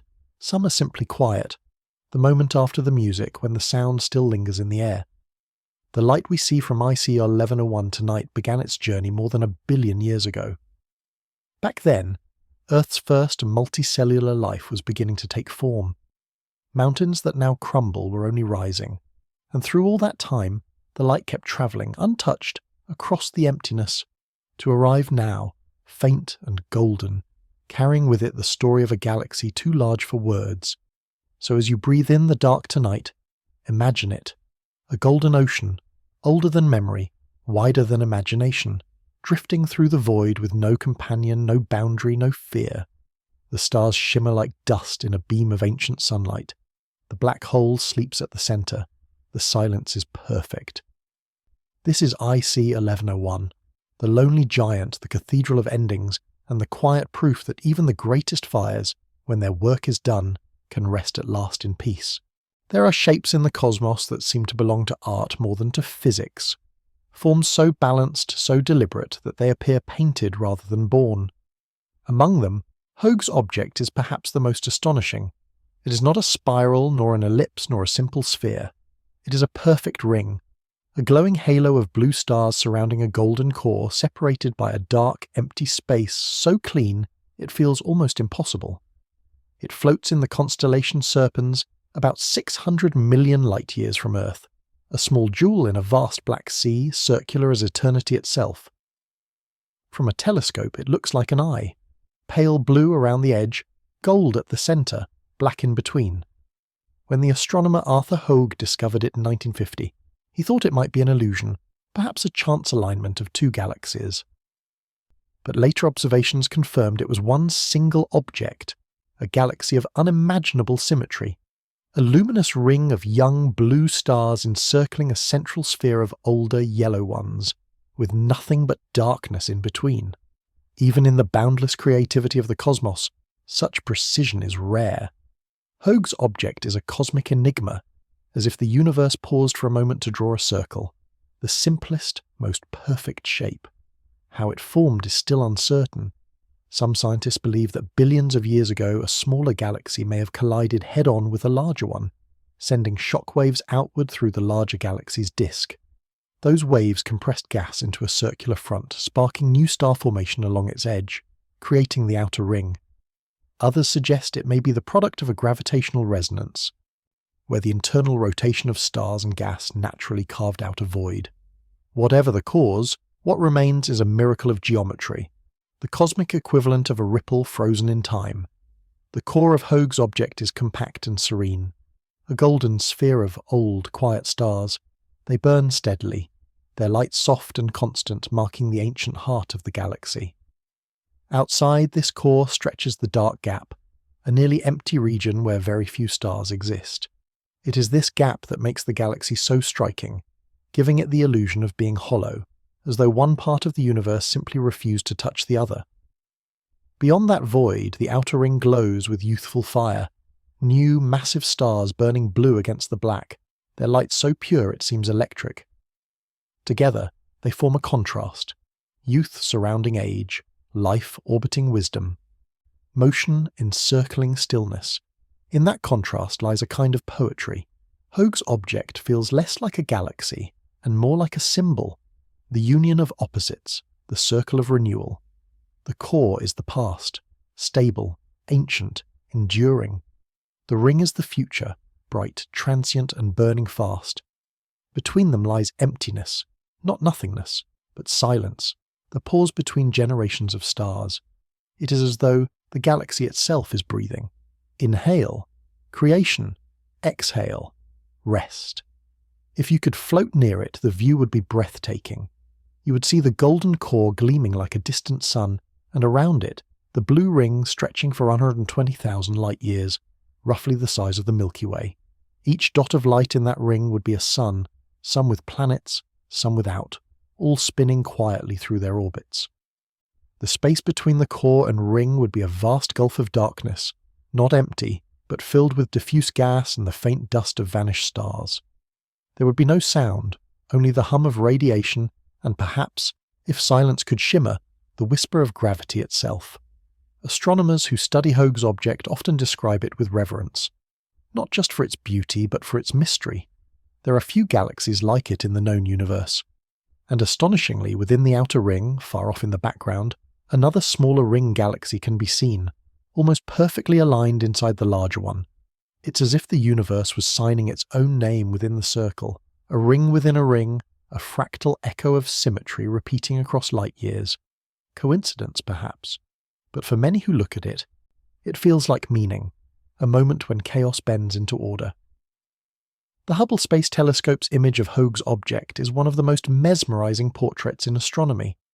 The blue ring glows against the black background like a halo seen through fog. The golden center sits perfectly aligned, calm and luminous. Even the void between them feels sculpted, as though someone carved absence itself into form. It is not just an image of a galaxy. It is an image of balance, of contrast, of how the universe, even in its wildest experiments, never forgets symmetry. What's most astonishing is that Hoag's object is still changing, slowly, invisibly, across time. The blue stars in its ring will eventually burn out, fading into red giants and white dwarfs. The ring will dim, its brilliance softening into the same golden hue as the core. One day, the entire galaxy will be a single pale sphere again, unified, quiet, complete. Its beauty lies not just in its perfection now, but in the knowledge that this perfection is temporary. The ring is not eternal. It is a moment, a breath, caught in light. The light leaving Hoag's object tonight will take 600 million years to reach us. By the time it arrives, everything we know will have changed. Continents will have drifted. Stars in our own sky will have rearranged themselves. Even the Milky Way may be merging with Andromeda. And yet that light, that single photon, will still carry the memory of a ring, perfect and silent, suspended in the dark. So as you rest tonight, imagine it. A blue circle of fire surrounding a golden heart, turning gently in the dark. The outer ring hums with youth, the core glows with age, and between them lies quiet equilibrium. This is Hoag's object, the ring of the universe, a reminder that symmetry can emerge from chaos, that the simplest shapes can hold the deepest truths, and that even in the vast disorder of creation, the cosmos sometimes pauses just long enough to draw a perfect circle. Before the Milky Way, before Andromeda, before most of the stars you know, there was GNZ 11. A tiny flicker in the endless dark, a spark born only 400 million years after the Big Bang.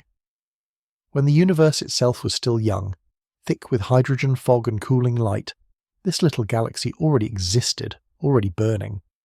It is, as far as we can see, among the earliest and most distant galaxies ever found, a fragile flame surviving at the edge of time. When astronomers look at GNZ11, they are looking across 13.4 billion light-years of space, and the same distance back into the past. The light we receive from it tonight left before our sun, our planet, or even our atoms were formed. It travelled through the swelling fabric of the cosmos for almost the entire history of existence to reach us. What we see in GNZ11 is not just a galaxy. It is the beginning of galaxies, the first lines of the universe's story written in fire. From a distance, GNZ11 would look unimpressive. It is small, only about 3,000 light-years wide, a mere whisper compared to our Milky Way's 100,000. Its stars number perhaps 1 billion, not the hundreds of billions we call home. And yet, in its time, it was a giant, one of the first great assemblies of matter to glow against the darkness. It formed at a time when the universe was opaque, filled with neutral hydrogen gas that absorbed starlight. GNZ11 stars helped to reionize that gas, turning the universe transparent for the first time. Without galaxies like it, the night sky would still be blind. Its light, faint but fierce, tells a story of youth. The stars within it are newborn, hot, massive, and blue, burning with incredible brightness but living only a few million years. They contain almost no heavy elements, no carbon, oxygen, or iron, because those elements had not yet been forged. These were primordial stars made of hydrogen and helium, pure as the universe's first breath. Every explosion, every flare from GNZ11 seeded the void with the raw ingredients that would someday make planets, oceans, and life. In a sense, the calcium in your bones and the iron in your blood began here, in the embers of galaxies like this one. When the Hubble Space Telescope first detected GNZ11, it broke every record known. It was so far away, so dim, that it barely appeared as a smudge of light. And yet, that smudge was older than memory itself. Later, the James Webb Space Telescope looked deeper still, confirming that the faint glow came from a galaxy shining just after cosmic dawn. Its red shift, the stretching of its light by the expansion of the universe, marked it as one of the earliest things ever seen. We were staring into a time when galaxies were still learning how to exist. To imagine GNZ11 is to imagine a cosmos still forming. There were no grand spirals yet, no stable orbits, no golden halos. The sky was filled with drifting clouds of gas glowing faintly as the first stars ignited. Everywhere, creation was chaotic. Gravity pulling, light pushing, matter colliding, and in that chaos GNZ11 took shape, fragile but determined. Its stars flickered in bursts, its light pulsed through thick clouds of dust, its structure constantly changing. It was the soundless heartbeat of a universe waking up. If you could stand near it, though standing means little in such an era, you would see a storm of light surrounded by infinite dark.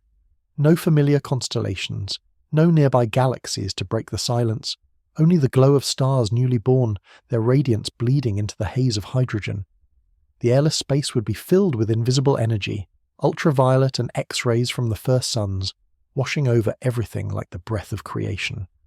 Time itself would feel thick, slow, as though every second carried the weight of beginning. GNZ11 is more than an ancient object. It is a mirror of origins.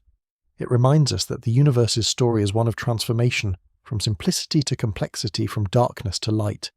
The atoms in our world, in oceans, in trees, in the rhythm of your pulse, were once trapped in the same formless chaos that surrounded GNZ11. The same gravity that pulled those first stars together is still pulling us now, still shaping everything that exists. When we look at this tiny galaxy, we are looking at our own birth written in cosmic shorthand. Scientists describe it clinically: high redshift, early epoch, rapid star formation. But behind those numbers is something profoundly human: wonder. Because GNZ11 shouldn't exist so soon after the Big Bang. It challenges what we thought we knew. It whispers that maybe the universe rushed faster than we expected to create light, to bring order out of silence. It's as if the cosmos couldn't wait to see itself shine. Even now, GNZ11 continues to change. Over billions of years, it may have merged with others, grown, faded, or transformed beyond recognition. Perhaps it became part of a cluster, or perhaps its light was swallowed by the darkness it once defied. We will never know. Its current form lies too far away in both space and time. All we have is its ghost, travelling forever through expanding nothingness, carrying a message older than stars. We were first. The light leaving GNZ 11 tonight will never reach us again. The universe is expanding too quickly. The space between us grows faster than light can cross. One day, this galaxy's glow will slip beyond the cosmic horizon, and even its memory will vanish from view. But for now, for this brief window in the history of seeing, we can still look back across 13.4 billion years and catch the universe's first exhale. So as you close your eyes tonight, imagine that first light. A single spark in a sea of darkness burning softly against the cold. No galaxies yet, no life, no sound, just light finding a way through the fog. That is GNZ11. The first heartbeat, the dawn before dawn, the small brave flame that taught the universe how to shine. There are stars that blaze steadily, and there are stars that seem to breathe. Betelgeuse, the ruby heart of the constellation Orion, is one of them, vast, unstable, and alive in a way that almost feels human. It flares and dims like a slow pulse, swelling and shrinking as if inhaling the dark and exhaling light. To look up on a winter night and see that soft red glow is to glimpse a dying sun in its final act. Magnificent, fragile, and close enough to remind us how fleeting all fire is. Betelgeuse sits roughly 640 light-years from Earth, though even that distance wavers with uncertainty. It is so bloated and complex that measuring it precisely is difficult. It is a red supergiant, one of the largest and brightest stars visible to the naked eye. If it were placed at the centre of our solar system, its outer layers would engulf Mercury, Venus, Earth, and even Mars. Its radius changes constantly, sometimes more than 700 times that of our Sun, as the star expands and contracts, driven by turbulent forces deep within. Betelgeuse is a world-sized furnace of gas and dust, constantly remaking itself in a rhythm older than history. It was born millions of years ago, a short lifespan for a star of its mass. In a nursery of gas that once glowed like a lantern on the galactic arm, it lived fast, burning through its hydrogen quickly, fusing heavier and heavier elements in its core. Now it stands at the edge of its life, its nuclear fuel nearly spent. When a star like Betelgeuse reaches this stage, it becomes unstable, its surface rippling with convective cells, gigantic upwellings of plasma that rise and fall like slow waves. Each one could swallow our entire solar system. Through these motions, the star sheds material, dust, gas, and carbon, forming a reddish mist that drifts outward into space. This dust, glowing faintly in infrared, is the star's own breath, its life escaping one sigh at a time. That breath has made Betelgeuse famous not just for its beauty, but for its mystery. In late 2019, observers noticed something strange. The star began to dim dramatically, fading to 1/3 of its usual brightness. For months, astronomers and skywatchers held their breath. Was this the moment? Was Betelgeuse finally collapsing into a supernova, the spectacular explosion that marks a massive star's death? But then slowly, the star brightened again. Later studies revealed what had happened. A massive eruption on its surface had thrown out a veil of dust, which temporarily obscured its light. The so-called Great Dimming wasn't death. It was an exhalation. Betelgeuse had coughed out a piece of itself. This dimming made Betelgeuse more human in our eyes, unpredictable, aging, but still luminous. Astronomers discovered that its surface bubbles rise and fall in chaotic patterns, creating bright and dark regions that shift like clouds. Infrared images show a shimmering shell of dust surrounding it, a cosmic aura of its own making. The star is literally cloaked in the ashes of its own past. To look at Betelgeuse is to watch a sun in the process of letting go. Eventually it will end in fire. Sometime in the next 100,000 years, Betelgeuse will collapse under its own weight. When the iron in its core can no longer fuse into heavier elements, gravity will win. The core will implode in a fraction of a second, then rebound outward in an explosion so bright it will outshine the moon. For a brief time, the night will hold two suns, one by day, one by night, and the red giant's light will wash across Earth like a final wave goodbye. Afterward, what remains will be a neutron star or perhaps a black hole, surrounded by a nebula, the glowing tomb of its former self. The dust it sends into space will scatter, drift, and eventually become part of new stars, new worlds, maybe even new life. Even in dying, Betelgeuse will give. Cultures have been watching it for thousands of years. To the ancient Egyptians, Betelgeuse marked the shoulder of Orion, the hunter of the heavens. To the Japanese, it was known as Hisashi, a beacon of red fire. To the Polynesians, it was a sign of the changing seasons, a red eye watching over the ocean. Wherever humans looked, they saw its soft, flickering glow and felt time move. It has been a clock, a compass, and a companion. Its light reaching you tonight began its journey around the time Leonardo da Vinci was sketching the first helicopters, centuries before electricity, centuries before we even knew what stars were. That light is old, but the star is older still, a witness to eras of Earth long forgotten. If you could drift near Betelgeuse, the sight would be terrifying and tender all at once. Its surface would churn like molten bronze, rising and falling in slow motion. Jets of gas would arc into space, forming plumes hundreds of millions of miles high. The light would be deep red and golden, like the last glow of sunset magnified beyond sense. You could not stand too close. The radiation would vaporize anything that dared. And yet, from a safe distance, it would feel strangely peaceful, like watching the heartbeat of a dying giant. Each pulse, each breath is a promise. I am still here. For now. Betelgeuse is not just a star. It is a moment in cosmic time caught between life and death. It reminds us that endings are rarely sudden. They come slowly, in waves, in quiet dimming and brightening, in sighs of dust that turn into light again. It reminds us that impermanence can be beautiful, that even collapse can shimmer. The next time you step outside on a cold night and see Orion rising, find the red star at his shoulder. That's Betelgeuse, still glowing, still breathing. Know that every flicker you see is a heartbeat measured in centuries.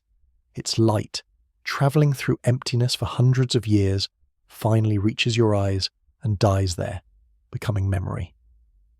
One day, long after our time, it will explode, and for a few brief weeks, Earth's night will burn red.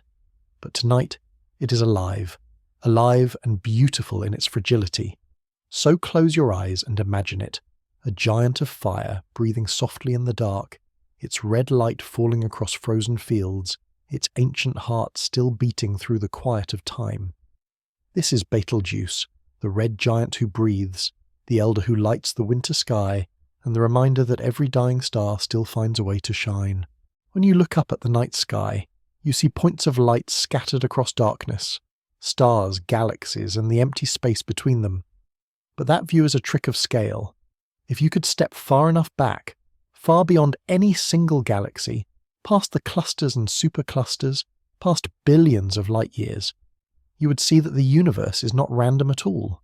It is woven, a network of light and shadow, matter and void, a cosmic web stretching in every direction, connecting everything that ever was or will be. This web is the largest structure in the universe.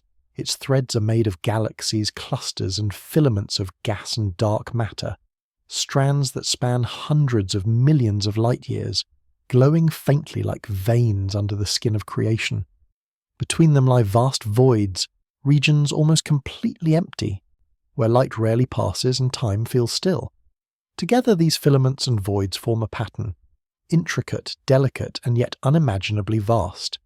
It is the architecture of the cosmos, the skeleton upon which every star and planet hangs. The idea of this structure was once only a dream. For centuries astronomers saw the universe as scattered, stars within galaxies, galaxies drifting through infinite dark. But in the late 20th century, when technology allowed us to map thousands, then millions of galaxies in 3 dimensions, a shape began to emerge. It was not chaos, it was pattern. Galaxies gathered along invisible filaments, forming cosmic superhighways of matter. At the intersections of those filaments, clusters formed, bright dense nodes of stars. Between them stretched emptiness, the voids, vast and silent. The result looked like lace, or neural tissue, or frost spreading across a window pane. It was the universe's hidden design, revealed at last. But the threads of this web are not made only of ordinary matter.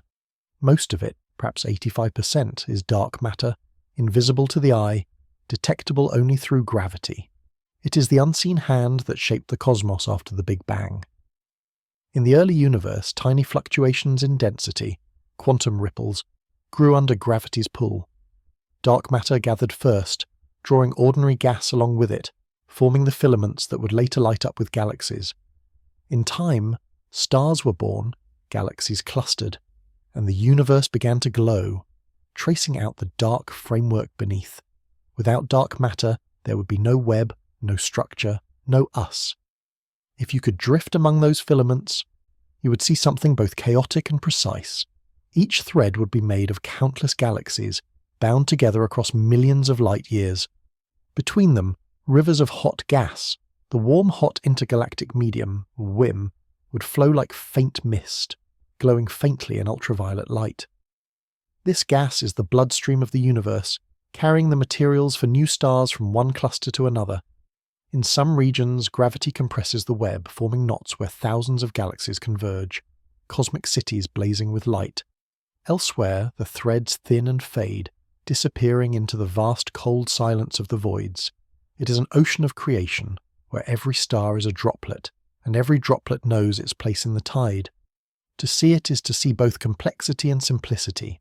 At first glance, it looks random, tangled, irregular. But step farther back and the order emerges, a self-repeating geometry like veins in a leaf, like lightning in slow motion, like thought itself.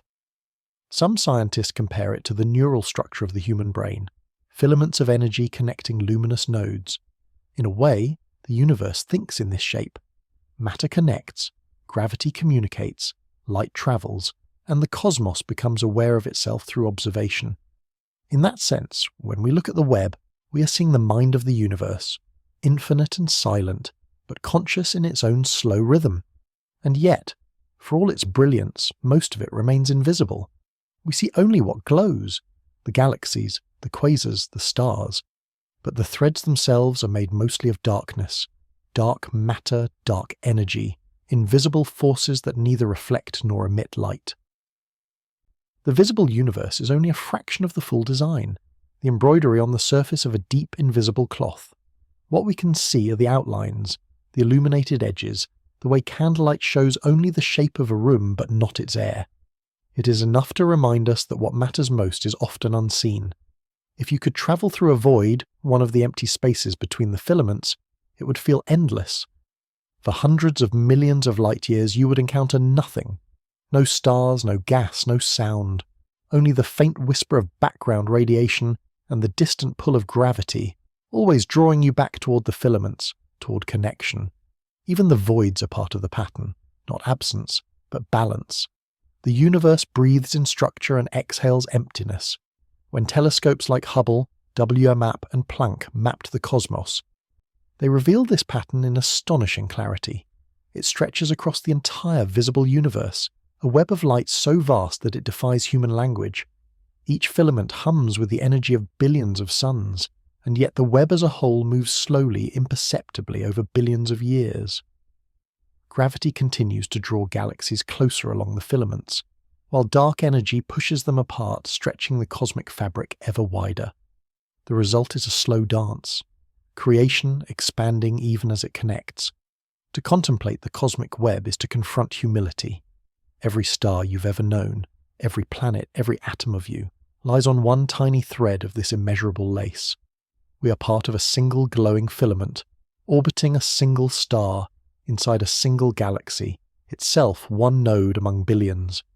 And yet, somehow, from this fragile place, we can look outward and see the whole. We can trace the pattern, name the threads, and understand that we belong to them. The light we see tonight from distant filaments began its journey hundreds of millions of years before Earth existed. It has crossed spaces wider than thought can hold, carrying the story of connection through silence. And still, the web continues to grow, slowly, endlessly, like frost spreading across glass. So as you breathe in the quiet tonight, imagine that frost, thin strands of light stretching across infinity, binding galaxies together. Imagine the stars as the nodes, the darkness as the thread, the whole universe as one living fabric. This is the cosmic web, the lacework of eternity, stitched by gravity, embroidered by light, and forever expanding into the stillness that cradles us all.